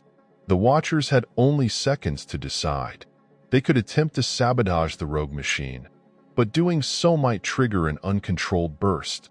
Alternatively, they could try to harness their field generators to moderate the surge. With a frantic exchange of gestures and hasty sign language, they agreed to connect portable gear to the rogue device's output feed, hoping to dampen the shock wave. To do this, they had to remain dangerously close to the accelerator, risking electrical arcs or gravitational distortions. Above ground, the platform began to shimmer with half-real images. The watchers monitoring from the command center saw flashes of 1,947 travelers brandishing suitcases, swirling in confusion as they found themselves caught between decades. Some of them looked older, as if entire years had passed in their timeline, but mere months had gone by in the present. Yet the images flickered like a broken film reel, never fully stabilizing. A shrill whistle echoed overhead. The train threatened to appear again, forcibly yanked through time, but the energy was chaotic. In the subterranean cavern, the watchers fought to patch in their field generators. Circuits glowed red-hot, whining under the strain. The rogue intruders, startled by the watchers' sudden presence, tried to fend them off, but chaos reigned. Sparks rained from ruptured cables. Everyone scrambled to avoid electrocution or being crushed by tumbling debris. One of the watchers managed to plug in a final coupler, bridging the device's power loop to the watcher's own system. If successful, it might shift the wormhole from destructive overload to a controlled threshold, buying precious seconds to prevent a catastrophic meltdown. A roar of energy swept the tunnel, toppling some of the intruders. The watchers felt intense pressure in their skulls, as if reality itself groaned in protest. Above ground, the locomotive's partial form glowed unbearably bright, flickering in and out like strobe flashes. Passengers, some from 1947, others from uncertain junctures, appeared and vanished on the platform in a wild kaleidoscope. A fleeting glimpse revealed a corridor to a battered war-torn city in 1947, as well as glimpses of fresh propaganda posters, perhaps from an alternate 1950s timeline. Could these be parallel branches of the past? The watchers then triggered their final gambit. They reversed the polarity on their field generators, forcing the wormhole's resonant frequency to rapidly ramp down. This should, in theory, defuse the rogue device's buildup. The sudden shift pummeled the cavern with a shock wave that rattled the entire station, top to bottom. Above ground, the shimmering locomotive unleashed a final shriek of metal and light. Then, in a blinding flash, it disappeared. The platform lights popped, plunging everything into darkness. When the dust settled, only echoes of static clung to the air. The watchers coughed through swirling grit. The subterranean device lay in shattered fragments, its cables severed by the forced polarity shift. The mineral seemed still glowed faintly, but no longer pulsed with world-bending energy. Overhead, a few emergency lamps flickered back on. The watch team regrouped, taking stock. Some intruders had fled, others lay dazed. The watchers cautiously bound the ankles of those who remained conscious, preparing to hand them over to authorities. They then checked their own casualties. A few watchers suffered burns or bruises, but no fatalities. Racing topside, they discovered the platform empty and quiet, with no trace of the ghost train.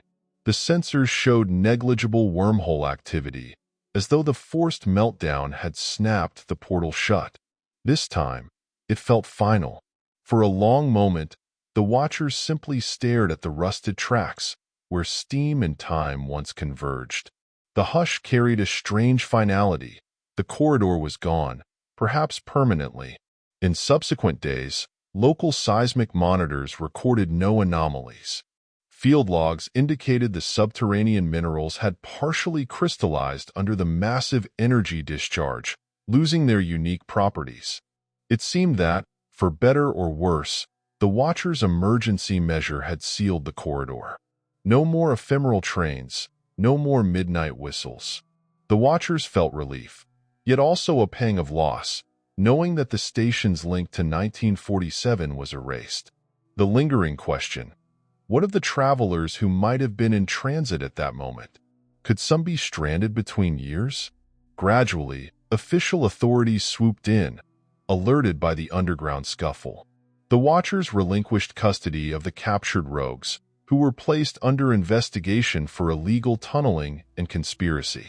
No official charge read attempted time manipulation, of course. Such a notion remained outside conventional legal frameworks.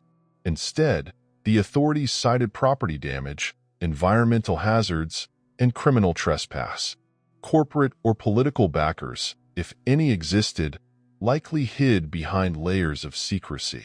In the aftermath, the Watchers dismantled their gear, storing or destroying sensitive technology. Researchers who had been part of the endeavor quietly returned to their prior fields of study, some in physics labs, others in underground facilities. Officially, little record existed of the station's meltdown or the cross-time traffic. Silence reigned yet again, but the Watchers knew the truth. At the final showdown, the corridor had fractured. While most suspected it had closed entirely, some worried about residual pockets in space-time. What if the train, or fragments of it, still roamed a half-real limbo? The Watchers sometimes imagined the 1947 passengers, glimpsed in the last flickers of crisis, wandering a perpetual twilight between eras. A recurring nightmare for certain Watchers involved stepping onto the platform in dead silence, only to see ghostly faces pressed against the windows of a train that never came. Among the Watchers, an unspoken agreement held. They would keep an eye on certain potential anomalies for years to come. They quietly disseminated instructions to local residents. If anyone reported a faint whistle at midnight or saw a mysterious train silhouette, they should contact a special hotline. Days rolled into months, and the calls never came. The silence held firm. Some Watchers experienced pangs of nostalgia, recalling the fleeting magic of bridging 1947 and the present. They also lamented the unresolved fates of travelers who had lingered on the threshold. A few believed the best they could do was protect those 1947 transplants who chose to remain, ensuring they adapted to modern life without attracting attention. If new rifts never opened, these people would become permanent immigrants in time, carrying memories of bombed-out streets and ration lines, forever strangers to a future they had not expected. The old station was eventually sold to a property developer who envisioned converting it into a heritage tourist spot. Work crews arrived, removing debris, replacing smashed fixtures, repainting walls, installing LED signage touting historic Peabody Cross, gateway to yesterday's rail. The Watchers withdrew their equipment. Nobody found traces of underground anomalies, or if they did, they chalked it up to mundane geological issues. The new owners hoped to create a retro-chic cafe on Platform 4, capitalizing on local legends of a haunted train. Once construction finished, the station reopened as a nostalgic attraction. Polished floors, vintage posters, simulated whistle sounds piped through speakers at noon. Visitors found it quaint, snapping selfies against the faux 1940s decor. Gift shops sold mugs and t-shirts emblazoned with old train illustrations. The Watchers glanced at these trivial reinventions with a mix of irony and sadness. They knew that behind the kitsch lay a real cosmic tear that once united two drastically different worlds. Still, no further sightings occurred. Tourists sometimes posted on social media that they felt a ghostly presence at night, or heard an echoing engine, but the Watchers knew these claims stemmed largely from imagination or the curated ambience the management cultivated. True anomalies left no trace, locked away in the past. As the years passed, an occasional rumor arose, Someone's grandmother swore she rode a train in 1947 that arrived in a broken station of the future, or a middle-aged man insisted he was born in 1947 but never aged quite the same as others. The watchers, now scattered across various roles, quietly investigated such stories, usually concluding they were embellishments or conflations of local lore. But in rare instances, details matched uncanny specifics, enough to suggest that echoes from Platform 1947 still resonated. Subtle commercial mention. One day, a niche publishing company named Parallel Pages produced a limited edition book titled Crossing Midnight: The Secret of Platform 1947, purportedly compiling eyewitness accounts of time anomalies at an abandoned station. The marketing teased the true story behind the legends, though the watchers suspected it was mostly speculative. The publisher saw modest success, fueled by curiosity about time travel. Sales soared briefly, then trailed off. The watchers leafed through a copy, finding half-accurate rumors padded with fictional plot lines. A footnote vaguely referenced a small group of dedicated researchers protecting the timeline, perhaps a faint nod to reality, but no one outside the watchers could confirm. In the end, echoes on Platform 1947 receded from collective memory, leaving behind only a muted ring of mystery. The watchers carried on, each in their own pursuits. Some drifted into new studies of gravitational anomalies elsewhere. Some retired. Some quietly mentored the displaced post-war migrants, ensuring they found stable footing in modern society. As the station thrived as a tourist spot, the watchers made occasional visits, standing in the crowd, observing passers-by. Perhaps they saw a face from 1947 once in a while, someone blending seamlessly, a subtle smile passing between old allies. Beneath it all, the watchers felt they had narrowly avoided a larger catastrophe. Had the rogue group succeeded in forcing the portal, the ensuing cross-century chaos might have sparked irreparable paradoxes. Instead, life resumed its linear flow, with only faint scars in the tapestry of time. So long as no further meddling occurred, 1947 and the present would remain distinct chapters, separated by decades of history. Only late at night, in certain corners of the watchers' memories, did the sound of a distant whistle still tug at their minds, a reminder that once, for a short while, steam and iron bridged a divide that reason claimed was impossible. And so the station faded into a calm status, shaped by commerce and nostalgia rather than cosmic wonder. But the watchers, and perhaps a handful of 1947 souls, retained a deeper sense of reality's fragility.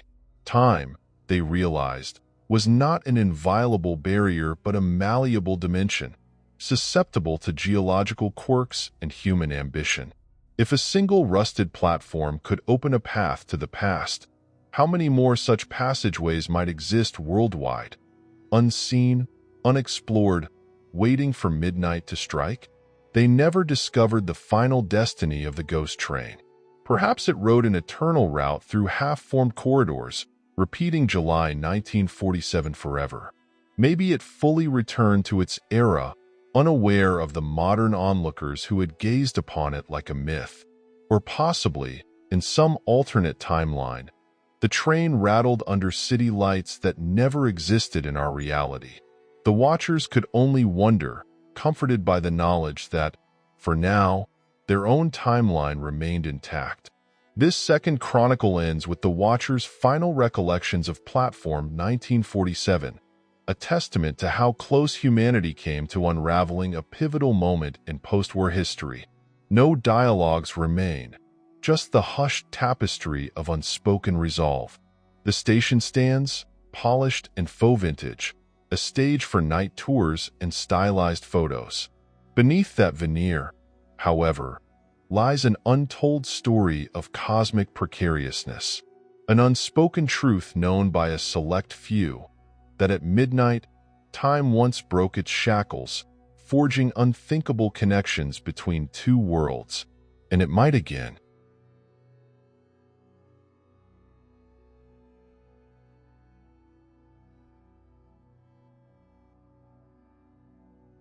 The message from the end of time.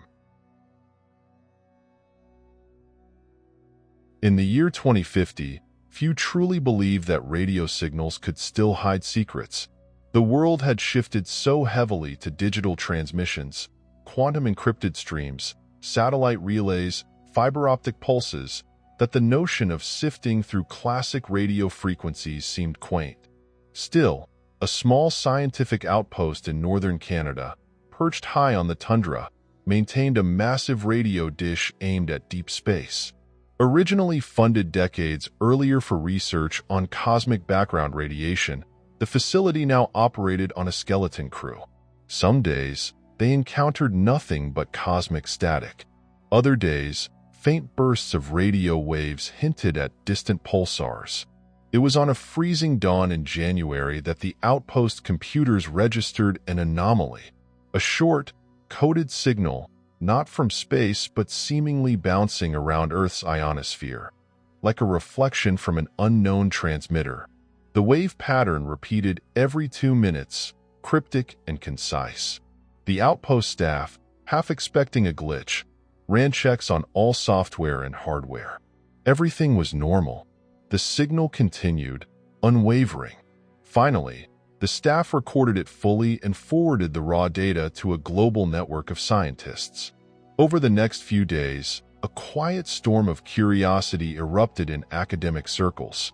The signal resembled a form of advanced encryption, but the key was unknown. The wave oscillation pointed to a source that used cutting-edge quantum frequency shifts, far beyond typical 2050 usage. Could it be a stray transmission from a top-secret lab? Or a fragment of something more bizarre?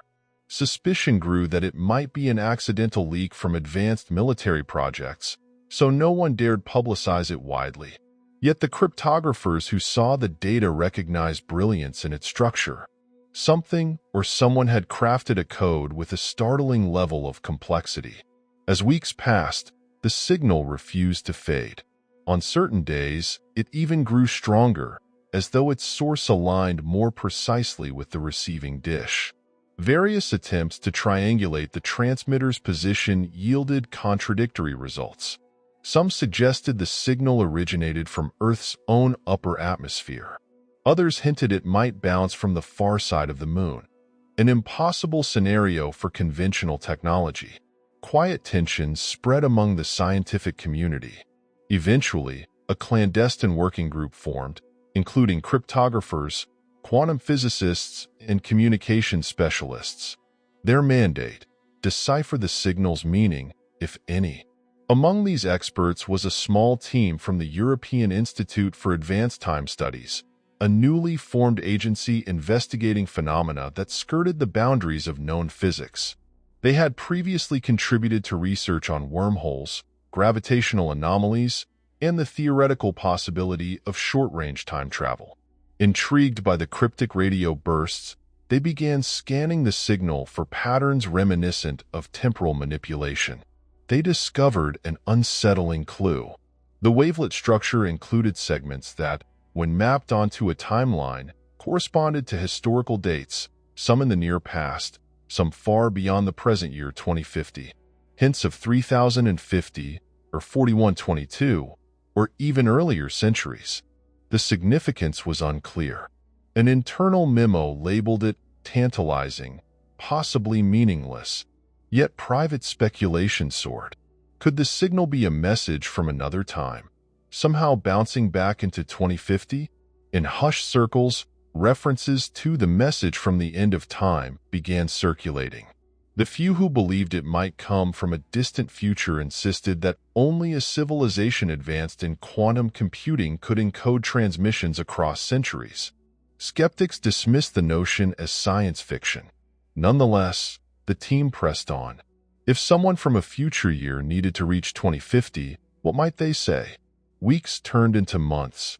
The cryptographers painstakingly mapped every nuance of the signal, searching for a single crack in the encryption. Finally, a breakthrough occurred when they noticed a subtle detail. The signal's amplitude modulations matched prime number sequences interspersed with references to certain constants in advanced physics. By overlaying these references onto a known quantum cipher technique, the team produced a partial decryption. What emerged was an incomplete set of text fragments, half in a language that seemed reminiscent of 21st century English but laced with unusual syntax, half in unknown symbols that defied immediate translation. The partial text read like a dire warning: mentions of environmental collapse, unstoppable pandemics, asteroid impacts, and the phrase, "the final fracturing of civilization." Repeated references to the year 3050. Vague allusions to a horizon beyond which no living mind can return. The small group of scientists who glimpsed these lines felt a chill.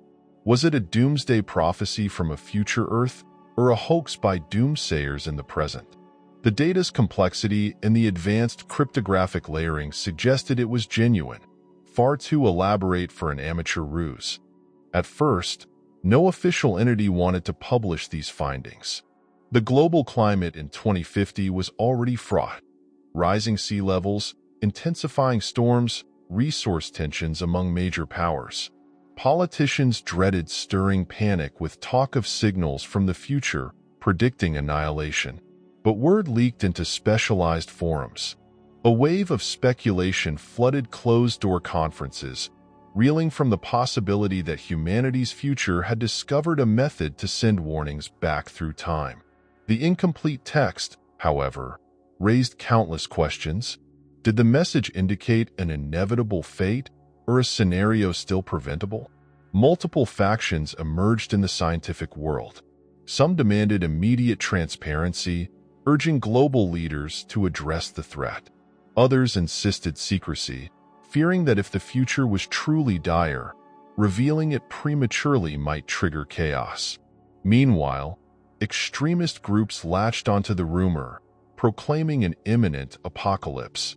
Some preached passive acceptance, others incited radical calls to rewrite the timeline. The uncertainty fueled tension across governments and private labs. Behind the scenes, another controversy brewed. A smaller set of labs worldwide had dabbled in short-range time travel experiments. They possessed prototypes that allegedly sent subatomic particles mere milliseconds into their own past. None had proven stable enough for macro-scale objects. But those labs now suspected the radio signal might not be from standard transmissions. Instead, it might be the side effect of an advanced temporal communication device, someone in 3050 beaming signals across centuries, using the Earth's ionosphere as a waveguide. If so, they had succeeded where present-day labs had failed. A clandestine coalition of researchers, naming themselves the Kronos Accord, decided to coordinate a systematic plan. They would attempt a reciprocal signal, something to confirm the authenticity of the future broadcast and possibly open a two-way exchange. Relying on newly refined quantum encryption, they built a custom transmitter aimed at the same frequencies. On a cold evening in May 2050, they broadcast a carefully coded message: "We hear you. Send proof." They repeated the phrase, layered with prime number sequences to demonstrate their scientific sophistication. Then they waited, scanning the skies and the atmosphere for a response. For days, the original transmissions persisted, repeating the same dark fragments. No sign of a direct reply. Some scientists concluded the attempt had failed. Maybe the future broadcaster lacked real-time reception, or perhaps it was a one-way link. Then, on the seventh day after the Kronos Accord's broadcast, the signal abruptly changed. A fresh layer of encryption overlaid the old, and fleeting text lines appeared. Though garbled, they hinted at acknowledgement. The phrase "continuum recognized," insufficient data to alter outcome. The scientists were astonished. They had effectively communicated with an entity claiming to exist in 3050. The partial text now expanded upon dire events. References to unstoppable climate feedback loops, the depletion of key resources, mass migrations, conflicts that escalated into something called the global schism. Even more disturbingly, glimpses of advanced technology ironically fueling society's downfall, quantum weapons, AI misalignment, failing biospheres. The text suggested a final moment in which time's gate stands open, but only for echoes. The entire message brimmed with sorrow and urgency, yet the instructions remained cryptic. Was it telling them how to avoid that future, or simply relaying regrets from a civilization on the brink? A wave of moral debate swept the Chronos Accord. Some demanded they share every detail with global governments, launching immediate reforms to avert the 3050 catastrophe. Others warned that meddling might cause paradoxes or lead to authoritarian clampdowns. Various power blocks around the world, once they caught wind, wanted exclusive control of the transmissions, hoping they might glean future knowledge to gain strategic advantage. Political brinkmanship loomed, threatening to overshadow scientific prudence. As these tensions simmered, the next transmission arrived. This time, one of the decrypted lines read, "The final harvest, 3087, unstoppable. Key inflection, 2075, unstoppable. Divergent path, 2076, minimally feasible." The watchers interpreted these references to future years with alarm. 2075 or 2076 might be a pivot point in shaping the fate leading to 3050. But how? The text offered no direct instructions. Instead, it repeated variations of insufficient synergy to affect timeline shift. The Chronos Accord realized that the future might be lamenting their inability to provide a clear fix, suggesting that altering the timeline demanded a more robust link, perhaps direct physical travel or a quantum bridge no one in 2050 possessed. In the face of rising global unrest, the signal escalated again. The broadcasts began delivering data dumps of baffling complexity, schematics for advanced quantum reactors, designs for neural networks that far surpassed 2050's best AI models, references to potential cures for diseases. At first, these seemed like gifts from the future. Yet the more the scientists delved into them, the clearer the risk became. Some designs looked dangerously close to advanced weaponry. Others might cause ecological havoc if misapplied. One segment described a machine that, if built, could punch small holes in the space-time continuum, an amplifier for so-called short-range bridging. This new wave of data sparked ferocious debate.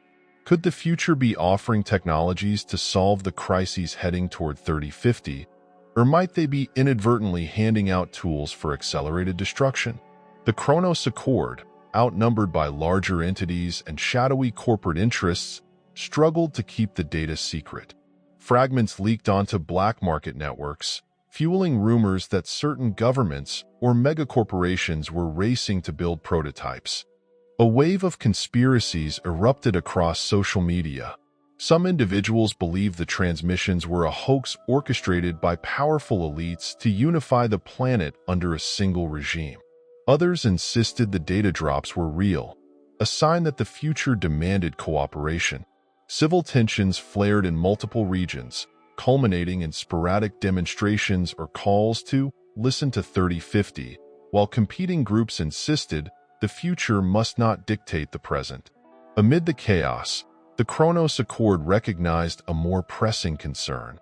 The transmissions occasionally referenced unstable expansions in quantum space, implying that each new data burst put strain on the timeline. Some lines read, "Every contact grows the paradox wave. Risk threshold rising." This suggested that just receiving these signals might distort time's continuity. Could it be that the future, in desperation, was crossing a line, risking paradox to warn their ancestors? In a last-ditch effort to gather clarity, the Accord prepared a comprehensive counter-transmission. They pooled resources from top quantum labs, militaries that secretly cooperated, and philanthropic tech billionaires who glimpsed the bigger picture. The plan: send a meticulously coded set of questions, urging 3050 to specify how humanity might avert the doomsday scenario. The broadcast was scheduled for a day in late summer 2050 from multiple stations worldwide to amplify reach. Yet just before they launched, disturbing new lines arrived in the future signal. Countdown initiated. Cross-temporal instability imminent. Meltdown probability 47%. The Accord leaders froze. The meltdown reference conjured images of catastrophic time rifts that some theoretical physicists had speculated might tear reality if cause and effect twisted too severely. If the meltdown reached a threshold, the entire timeline might unravel. Some believe the meltdown could manifest as unstoppable paradox loops, rewriting history day by day. Others pictured cosmic damage that might swallow entire swaths of Earth. No one was sure how meltdown might appear, only that it spelled disaster beyond conventional comprehension. Nevertheless, the Accord proceeded. They launched their largest broadcast, repeating their questions. Which events must we prevent? Which milestones can be shifted? How to contain paradox? The data soared into the upper atmosphere, scattered among satellites. For hours, the planet waited, breath-abated, scanning for a response. Then it arrived, short, cryptic, only partially decrypted.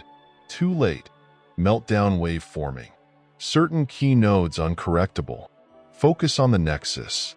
2062. 2075. Combined effort mandatory. Though incomplete, the message singled out 2062 and 2075 as pivotal years. The future apparently believed that events at these times might steer humanity's path, but the text gave little detail. Nexus presumably meant a confluence of political, environmental, and technological thresholds. As the meltdown countdown advanced, the transmissions began to degrade, drowning in static. Occasionally, a faint line emerged. We are out of time. Forging final link. Unstoppable cataclysm. Then static resumed. The Accord, desperate, called an emergency global summit.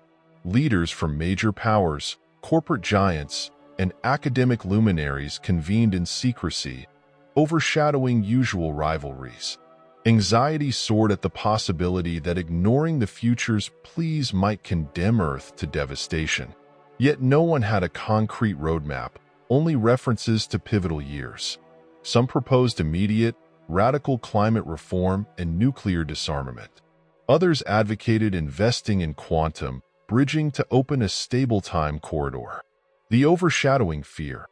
Any bold attempt might accelerate paradox meltdown.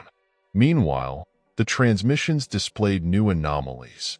They started embedding short, flash-forwards in the data, brief clips that, when rendered via advanced holographic software, showed horrifying glimpses. Ghost cities ravaged by unstoppable storms, deserts overtaking farmland, orbital debris choking near-Earth space. Some scenes depicted cryptic wars waged by automated drones, spidery mechs, or horrifying biotech abominations. Over it all, a sorrowful refrain repeated. If only we had acted, if only we had listened. The watchers among the Accord realized these glimpses might be real footage from 3050 or beyond. For some, the illusions of future ruin triggered a wave of activism. Grassroots movements demanded governments adopt an urgent agenda to address climate, resource equity, and AI regulation. This upsurge stoked hope that the meltdown might be averted if humanity collectively changed course. Yet for every hopeful activist, there emerged doomsayers or skeptics who saw the transmissions as manipulative illusions, refusing to reorganize society on the word of invisible voices from an alleged future. Politically, the world's unity frayed. Some superpowers covertly prepared for war, suspecting their rivals might use future knowledge to gain advantage. One day, as tensions peaked, the transmissions abruptly escalated into a mode no one had witnessed before. The entire network of satellites, radio stations, and quantum links vibrated with a single message repeated ceaselessly in thousands of languages, some unrecognizable. The partial English version read, "Prepare for final surge. Meltdown wave crossing timelines. End of all potentialities. Last chance. We are sorry." Then a jarring wave of static, lasting for hours, drowned out normal communications. The meltdown wave, it seemed, was no longer a theoretical risk. Something had begun. Around the globe, subtle yet alarming phenomena arose. Chronometers in labs that measured atomic time drifted by tiny increments, no longer matching universal constants. Historical records in digital archives glitched, some referencing events that had never happened, or shifting precise dates. A handful of scientists who studied older anomalies recalled tales of the broken calendar, or Platform 1947, previous crises in which time had slipped. But the scale now seemed vaster, global, unstoppable. Some people reported fleeting visions of futuristic architecture interlaced with the present skyline. Others glimpsed phantoms of extinct species roaming modern roads, or superimposed images of long-lost cultures. The meltdown wave apparently caused ephemeral overlaps with random points in time. The world teetered on the brink of mass hysteria. News outlets, struggling to remain composed, reported bizarre sightings daily. A Renaissance city block flickering in Berlin, a 24th-century bullet train shadowing existing rail lines in Tokyo. In a frantic move, the Kronos Accord revived old research into small-scale time machines. If bridging the timeline was key to stalling meltdown, perhaps establishing a stable corridor with 3050 might help. They scoured vaults for partial prototypes, gleaning from the future's data dumps. The idea, an engineered quantum wormhole, just large enough for information, not entire travelers. Maybe a stable link would unify cause and effect, preventing meltdown caused by unidirectional meddling. Constructing such a device in a matter of weeks was near impossible. Yet the meltdown wave's intensification demanded urgency. A flurry of global collaboration ensued, reminiscent of the peak crisis days of prior anomalies. Labs worldwide contributed quantum processors, superconducting magnets, specialized metamaterials. Meanwhile, ephemeral merges soared. Entire neighborhoods reported time-lost visitors or glimpses of future dystopias. Social order strained under the unpredictability. At last, in a shielded underground facility, the Accord assembled the final apparatus. They christened it the Time Span Conduit, TSC for short. If powered up, it might create a stable, two-way channel to whomever was sending signals from 3050. Then, presumably, the meltdown wave could be contained by forging a consistent timeline chain rather than a splintered paradox storm. Or so the theoretical physicists insisted. Failure might rupture the timeline irreparably. As the meltdown wave escalated, the watchers in the facility prepared for activation. Outside, swirling anomalies raged. Cities flickered with eras layered upon them. Old wars replayed in ghost-like illusions. Strange rifts formed in random places, devouring pieces of infrastructure. Some watchers recalled terrifying parallels from earlier time crises, multiplied now 1,000-fold. The TSC glowed with power, humming as superconductors approached critical temperature. They had only one shot. In an orchestrated countdown, the Accord fired the device. A brilliant ring of quantum energy formed in midair, crackling with arcs of intangible light. Sensors peaked, showing an immediate spike in gravitational distortions. For a few seconds, it seemed the meltdown wave responded with fresh ferocity, an onrush of overlapping centuries streaming across vantage screens. Then the ring stabilized, flickering with strange patterns. The watchers realized they had formed a direct link, like a shimmering window. Through it, they spied shadowy shapes that might be the labs of 3050. Hastily, they broadcast the universal prime-coded greeting, scanning for a response. For agonizing moments, nothing came. Then, a hazy silhouette emerged. It resembled a futuristic control panel, flanked by forms wearing advanced protective suits. The Watchers felt a collective jolt. They had established real-time contact with 3050. The meltdown wave hammered at the edges of the corridor, threatening to tear everything apart. But the Watchers persevered, streaming data back and forth. Possibly, if the corridor stabilized, the meltdown wave would collapse, reuniting cause and effect in a closed loop. During those tense seconds, partial text from 3050 scrolled across the Watcher screens. "We see you. Meltdown saturating timeline. Final chance to unify continuum. Implement the Nexus solution." The Watchers frantically typed queries, seeking instructions, but the lights flickered as the meltdown wave battered the facility. Alarms screeched.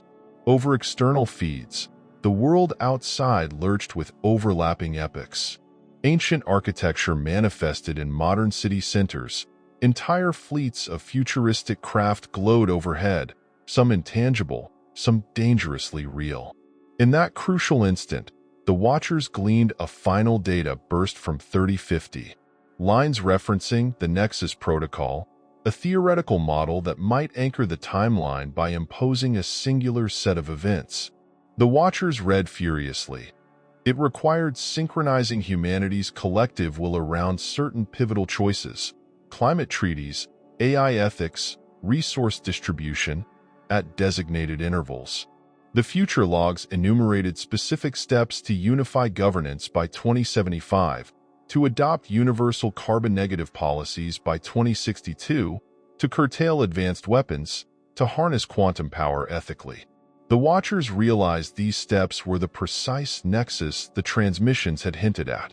Yet the meltdown wave threatened to shatter reality before they could implement such sweeping reforms. The Watchers typed a desperate message back. "We need time to coordinate global acceptance. Meltdown is now." The response came in broken text. "Stabilize corridor. Hold meltdown at bay. 48 hours max. After that we cannot maintain link." Then a final flicker. The corridor wavered.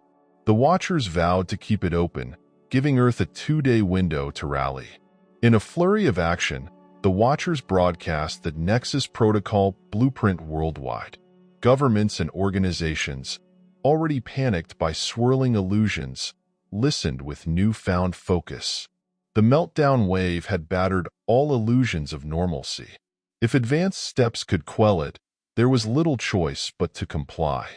Hour by hour, a staggering shift occurred. Formerly stubborn powers capitulated to emergency treaties, pledging to slash emissions, ban quantum armaments, unify around resource sharing. What might have taken decades of negotiation was compressed into frantic hours, spurred by the threat of timeline oblivion. During this race, meltdown rifts ravaged large areas, blending centuries in chaotic spirals. Yet the Watchers observed that whenever a region formally enacted the protocol's mandates, disarming certain weapons, retooling industries, the local meltdown anomalies subsided. It was as though cause and effect locked in place once humanity collectively changed course. The Watchers marveled at the synergy. The corridor from 3050 seemed to funnel an intangible stabilizing force each time a critical mass of humans adopted a new path. By the final hours, nearly the entire globe had enacted some form of radical realignment. Economic systems pivoted, military scaled down, emergent sustainable technologies soared. Humanity, for the first time in centuries, found itself united by existential necessity, not lofty ideals alone. The meltdown wave, once unstoppable, began to recede. Rifts closed, ephemeral merges faded. The Watchers monitored global sensors, seeing timeline readings converge on a new stable baseline. As the meltdown wave ebbed, the corridor's intensity waned. The Watchers exchanged a flurry of last transmissions with 3050, hoping for confirmation. The future responded with guarded optimism, continuum stabilizing, rechecking vantage. Many catastrophes possibly mitigated, timeline branching minimized. It seemed Earth had avoided the ultimate collapse. The Watchers exhaled in collective relief. Yet 3050's final lines hinted at complexities ahead. Though meltdown averted, many struggles remain. The path to 3050 is not guaranteed utopia. We vanish now to preserve integrity. May the continuum hold. Then, with a swirl of quantum light, the corridor collapsed. The Watchers stood in stunned silence. The meltdown wave dissipated globally, leaving behind massive reconstruction challenges where anomalies had torn landscapes. But time's unraveling halted. Earth's future might have changed irreversibly. Subtle commercial mention. Amid the aftermath, a small upstart company named Holovision Horizons launched immersive exhibitions worldwide, touting the Great Shift of 2050, using advanced VR displays to educate the public on the meltdown crisis and how humanity narrowly dodged cataclysm. Many watchers found these displays oversimplified and sensationalized, but they also recognized the brand's potential in shaping the next generation's awareness. If commercial hype could keep society on track with the Nexus protocol, so be it. In the final months of 2050, Earth settled into a tense but hopeful new era. Catastrophe had forced unity. No single government ruled, but a global council formed to enforce the protocol's guidelines. The Watchers, exhausted, quietly disbanded, or joined the council to ensure that no leaders strayed from the path. They had glimpsed humankind's potential when threatened with timeline collapse. If the meltdown wave had taught anything, it was that doom could unify as well as destroy. As life adjusted to the new normal, no further signals arrived from 3050. Some watchers wondered if that future timeline still existed, or if the major shift in 2050 had birthed an alternate branch. Possibly, the 3050 senders had sacrificed their own continuity for the sake of a new timeline. Others believed they persisted, quietly monitoring from afar. With no direct answers, only speculation remained. In the hush that followed, humanity strove to uphold the Nexus protocol. Societies implemented unprecedented climate measures, revamping entire industries within years. AI labs worked under strict ethical frameworks to ensure beneficial outcomes, mindful of the future's cautionary tales. Weapons were systematically dismantled, replaced by an era of open knowledge exchange. Slowly, the global mood changed from near-apocalyptic gloom to cautious optimism. People recognized the meltdown's devastation could have been far worse had the future not intervened. And so concluded the meltdown crisis triggered by the message from the end of time. The Watchers documented every phase in meticulously encrypted archives, leaving behind a comprehensive record of transmissions, catastrophic illusions, frantic negotiations, and the final corridor bridging centuries. Freed from immediate danger, humankind faced the slow work of rebuilding trust and forging a sustainable future. The Watchers understood that the seeds of 3050's warning must never be forgotten, for time, once nearly broken, might again reveal its fragility. Still, whispered questions persisted. Had Earth's new timeline truly diverged from the bleak future glimpsed in the transmissions? Or was 3050 merely postponed, its doom rewritten into a more distant century? In the daily bustle of life, these existential riddles faded behind the pressing tasks of transformation. Yet on quiet nights, certain watchers gazed at the stars, recalling how cosmic forces had once allowed a desperate broadcast to cross centuries.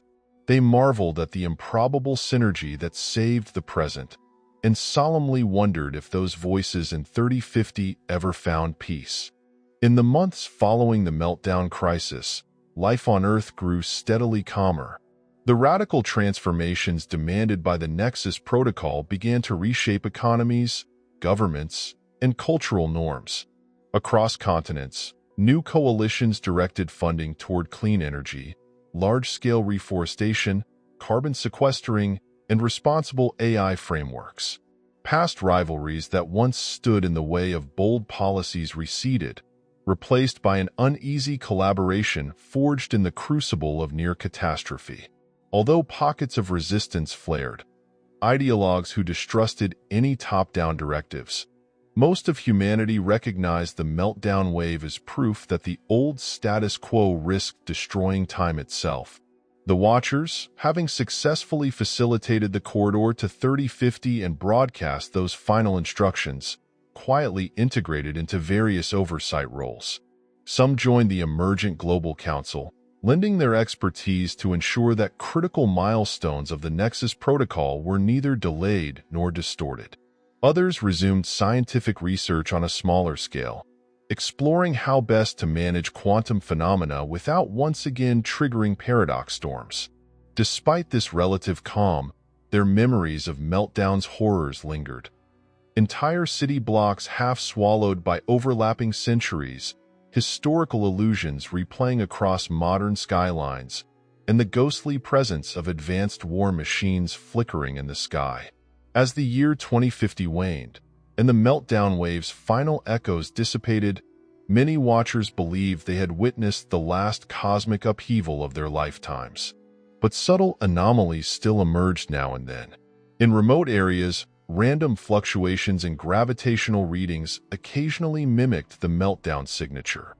Small pockets where time felt thin, though never opening full rifts. Lab analysts noted fleeting jumps of a few microseconds in local time reference frames. Harmless on the surface. Yet they remained vigilant, recalling how minor glitches once foreshadowed cataclysms. Meanwhile, societies around the globe embarked on the slow work of rebuilding from Meltdown's physical scars. Infrastructure that had partially fused with illusions from other epochs had to be stabilized. Spontaneous relics, statues from ancient civilizations, fragments of futuristic architecture, sometimes lay scattered, confused remnants of the meltdown wave. Museums sprang up, dedicated to preserving these bizarre artifacts as evidence that time itself had buckled. Tours showcased them with reverence, reminding visitors how perilously close the world had come to fracturing beyond repair. Within a few years, the Nexus Protocol's reforms took root. Emissions plummeted as factories worldwide converted to carbon-negative processes, spurred by newly available green tech breakthroughs. International AI committees enforced ethical guidelines, stalling weaponized automation. Some critics grumbled about potential stagnation in technological competition, but the majority saw it as a worthy exchange for stability. Renewable megaprojects blossomed, harnessing ocean currents and solar orbit platforms. Over time, deserts began to recede, while battered coastlines found respite behind newly erected barriers. The Watchers felt guarded optimism that Earth had stepped onto a better trajectory. Amid this cautious hope, one element of the meltdown crisis still nagged at them. The future's transmissions had indicated that 2050 was only a pivot, a first step toward preventing the final downfall in 3050. The corridor's final words had repeated references to 2062 and 2075 as critical junctures. No direct instructions had arrived for those decades, only cryptic lines about ensuring synergy and sustaining momentum. Some watchers worried that, as crises receded, people might grow complacent, drifting back into old rivalries or exploitative habits. Without continued vigilance, all the Meltdown's lessons might fade. 5 years after Meltdown Day, the Watchers noticed a spike in online conspiracy theories claiming that the meltdown was exaggerated or staged. Certain radical voices insisted that the entire phenomenon had been a mass hallucination triggered by government mind control.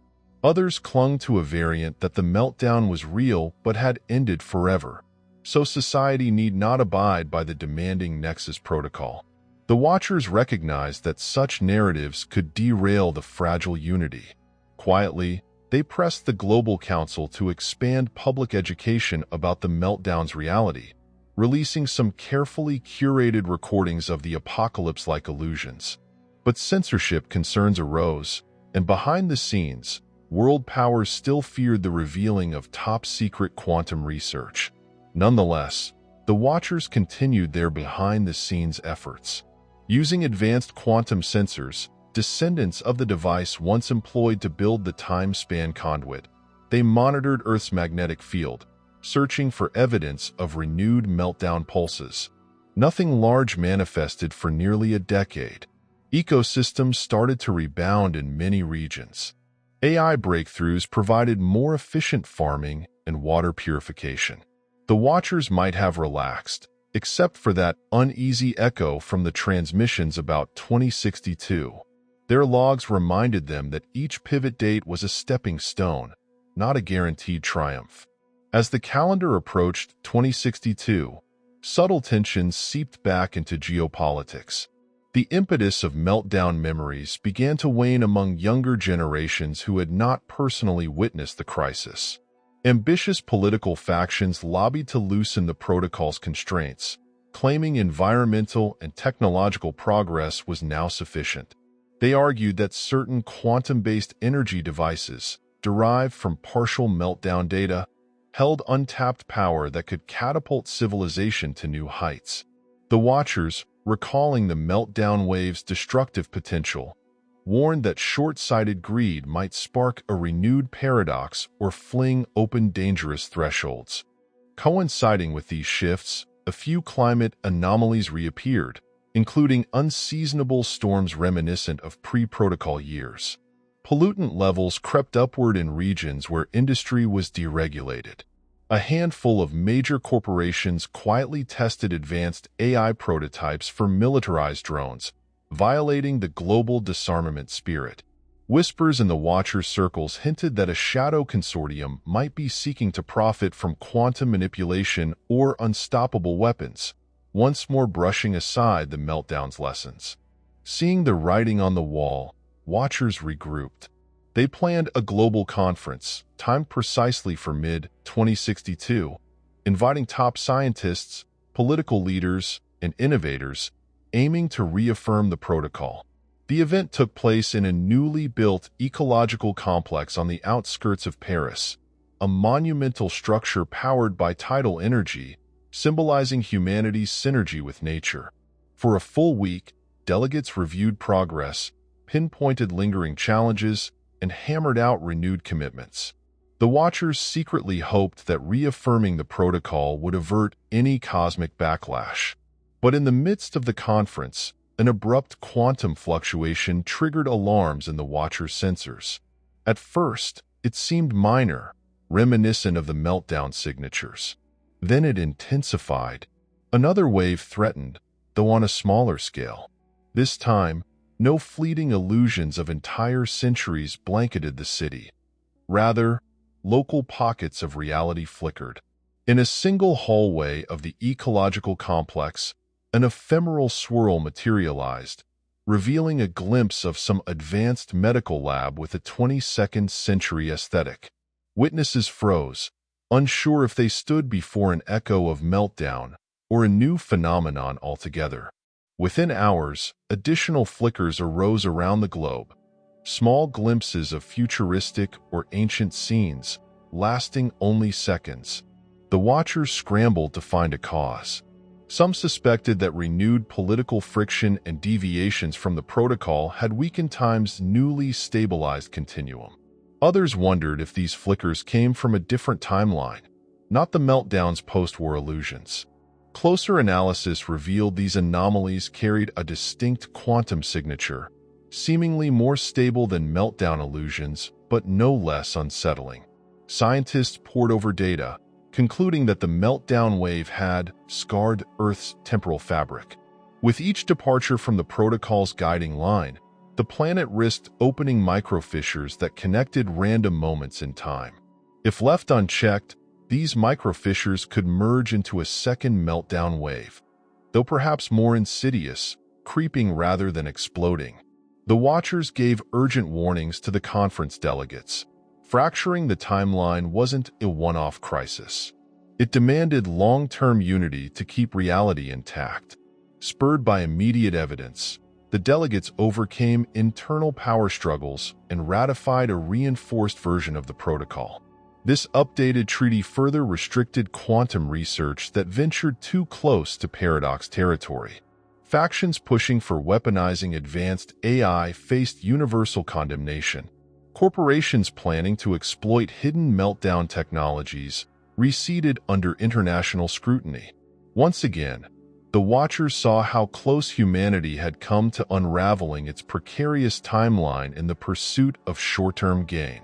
With 2062 stabilized by these new commitments, the Watchers breathed relief. The microfissures subsided within days, and the planet resumed a calmer course. Over the next decade, robust frameworks emerged to handle any future hints of meltdown. Education systems taught the meltdown's lessons, ensuring each new generation grew up aware of how fragile time could be. The Watchers observed that young minds, unencumbered by old nationalistic baggage, embraced global cooperation more naturally, a hopeful sign that the world might remain on a safer track. Still, the transmissions had also highlighted 2075 as a further pivot. The Watchers recognized that was more than a date. It symbolized a generational shift, 25 years after meltdown and 13 years after the 2062 scare. By 2075, an entire cohort of adults would have no direct memory of the meltdown wave or the frantic changes that followed. Maintaining the protocol might require fresh narratives, renewed conviction, or at least continued vigilance to avoid relapse. In preparation, Watchers collaborated with cultural leaders, artists, and educators to keep Meltdown's story alive in the collective imagination. Instead of relying solely on government edicts, they promoted immersive VR experiences that carefully recreated meltdown illusions without the traumatizing extremes. People could glimpse ephemeral cityscapes from the meltdown epoch, learn how close existence came to fracturing, and appreciate the unifying drive that saved Earth. Over time, these experiences became part of standard curricula, forging empathy and global awareness. Soon, 2075 dawned. The world, though far from utopian, stood in a better place environmentally and technologically than any had dared hope before meltdown. Emissions remained net negative, AI was heavily regulated, and resource conflicts had cooled to minimal disputes. Even so, Watchers felt an undercurrent of complacency. Certain corners of society questioned why so many restrictions were still necessary, given the meltdown wave had not flared for a quarter century. Rumors circulated that black market labs were once more dabbling with quantum bridging for commercial or espionage purposes. The Watchers dreaded the possibility of a meltdown resurgence if any faction gained enough leverage to ignore the protocol's safeguards. Their concerns sharpened when, halfway through 2075, sporadic anomalies re-emerged in remote regions. Scientists in polar observatories reported fleeting expansions of the electromagnetic field, reminiscent of meltdown's earliest stages. AI-driven climate monitors picked up puzzling fluctuations in upper atmosphere composition, as though rifts to other times momentarily opened. The Watchers recognized the pattern: small, scattered anomalies that could escalate if left unchecked. Summoning the memory of 2050 and 2062, they pressed the Global Council for preemptive action. But a wave of newly elected officials across multiple countries, some born well after meltdown, viewed the Watchers as too conservative. They argued the meltdown threat was outdated fearmongering. They had grown up in relative stability, seeing meltdown references as historical lore. Under their leadership, certain restrictions softened. Funding for meltdown monitoring stations declined. Corporate lobbies gained traction, pushing for freer AI development or new quantum ventures. The Watchers wrestled with frustration as carefully crafted guardrails were chipped away by a younger generation seeking faster progress. Inevitably, tension rose. Freed from older constraints, a handful of labs openly pursued advanced quantum tools. Some promised breakthroughs for interplanetary travel or instant data transfer across vast distances, potentially revolutionizing everyday life. The Watchers, mindful of Meltdown's slippery slope, demanded thorough oversight. But in an era of freer markets and ambitious entrepreneurs, not everyone complied. The Watchers realized anew that time itself might become a commodity if these labs found ways to borrow knowledge from future states or send messages backward. Late in 2075, news broke of a clandestine facility in the Himalayan region that had tested a prototype chronobeacon capable of short bursts of negative time wave propagation. The Watchers, alerted by tip-offs from local scientists, confronted the site. Inside, they discovered a half-finished accelerator ring that used meltdown-era data to create stable microportals. The facility's backers insisted they aimed for peaceful applications like real-time asteroid threat detection or preemptive weather warnings. But the Watchers recognized how easily such technology could unravel continuity if used carelessly or militarized. Negotiations escalated.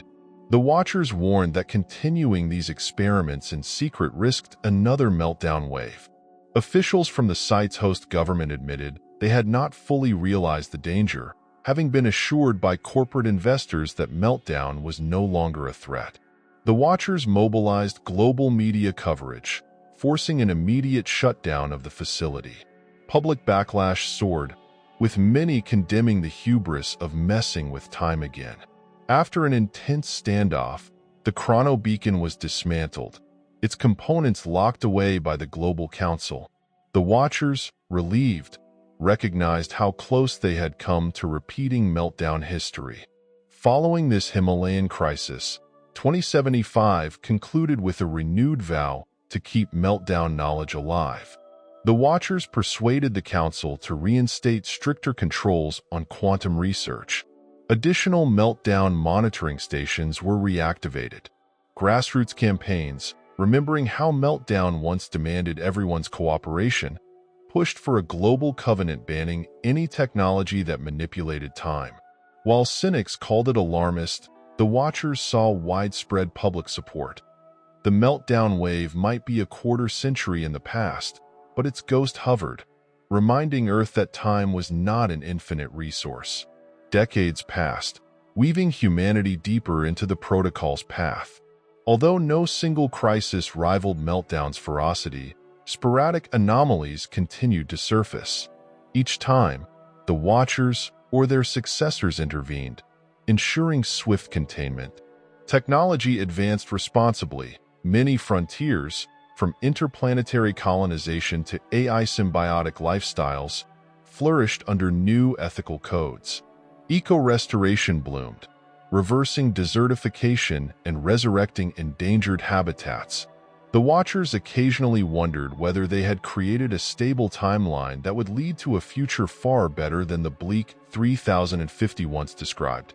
And so the meltdown wave became a historical inflection point, one that demanded generational stewardship. By the dawn of the 22nd century, the Watchers' mantle passed to new custodians who had never personally witnessed meltdown but had studied it intimately. They oversaw a world that balanced innovation with caution. Time manipulation research was relegated to carefully monitored theoretical labs. Societies across Earth, and even early lunar and Martian colonies, abided by meltdown-era lessons. The Watchers' original vow, protecting the continuum, persisted as a guiding star for advanced civilization. From time to time, certain historians or philosophers debated whether the meltdown wave was truly gone.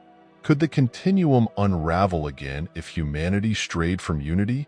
Others argued that the meltdown was a singular event, a cosmic alarm triggered by the future's desperate transmissions.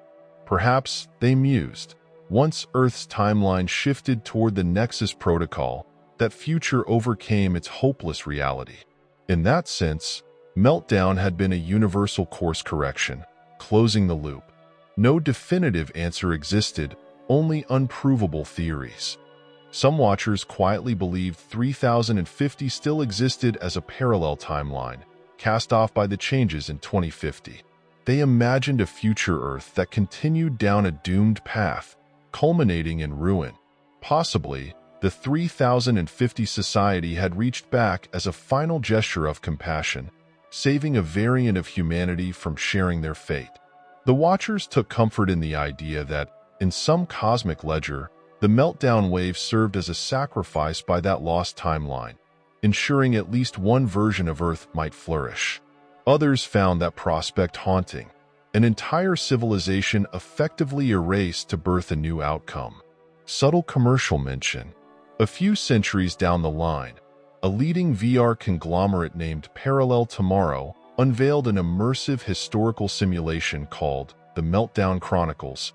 Building on data from the Watchers' archives, it showcased dramatic reenactments of 2050's doomsday illusions, the frantic corridor to 3050, and the final Nexus protocol unification. The platform's marketing promised an emotionally intense journey through Earth's greatest turning point. Schools worldwide integrated it into their curricula, fueling renewed interest in Meltdown's lessons. As with any commercial product, critics questioned its accuracy and sensationalism, but it undeniably kept the Meltdown crisis vivid in collective memory. Life continued. By the 23rd century, Earth had reconfigured itself into a network of sustainable cities, thriving across renewed ecosystems. AI coexisted with humans, governed by Meltdown-derived ethics. Quantum computing underpinned advanced communications, but the taboo against meddling with the timeline remained sacrosanct. Each generation inherited the Watcher's quiet vow. Vigilant institutions still monitored ephemeral gravitational shifts or cosmic data streams that might presage a Meltdown reboot. Though decades might pass without serious incident, the Watchers never abandoned their posts entirely. In subtle ways, humanity had become the stewards of time. The Meltdown wave had once taught them that cause and effect could snap if advanced technology outstripped ethical wisdom. Now, from Earth's vantage, they saw the cosmos as an interconnected tapestry, each star system a potential neighbor if approached responsibly. That mindset guided expansions into the solar system and beyond. When doubts arose, when corporations or factions pressed for risky quantum leaps, society recalled how Meltdown's final corridor to 3050 demanded humility before the unknown. Yet all new beginnings carried echoes of the Meltdown wave's final warnings. If only we had acted, if only we had listened.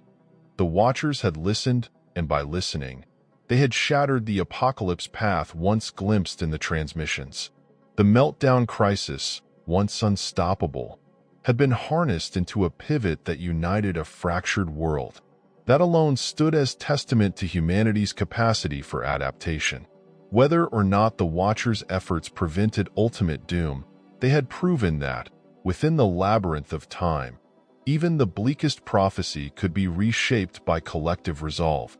As centuries passed, Meltdown's events faded from living memory into mythic status. The Meltdown wave, the corridor to 3050, the swirling illusions of a fractured Earth, these became part of a grand tapestry of historical turning points. Philosophers drew parallels to earlier epochs, like the Age of Enlightenment or the Industrial Revolution, but recognized Meltdown's singular uniqueness. No other crisis had threatened the very continuity of time. The Watchers' names rarely appeared in textbooks. They had never sought fame, only stability. Instead, the Meltdown cameoed in cultural expressions, literature, art, VR dramas, revered as the moment humanity stepped away from an irreversible chasm. In that sense, Meltdown's legacy was hope, proof that, even when the future itself cried out in despair, the present could pivot, forging a new destiny, one that neither illusions nor unstoppable transmissions could negate. The Watchers and their successors carried that lesson forward, ensuring that cosmic forces, whether from black holes or quantum rifts, did not eclipse humanity's capacity to unify for survival.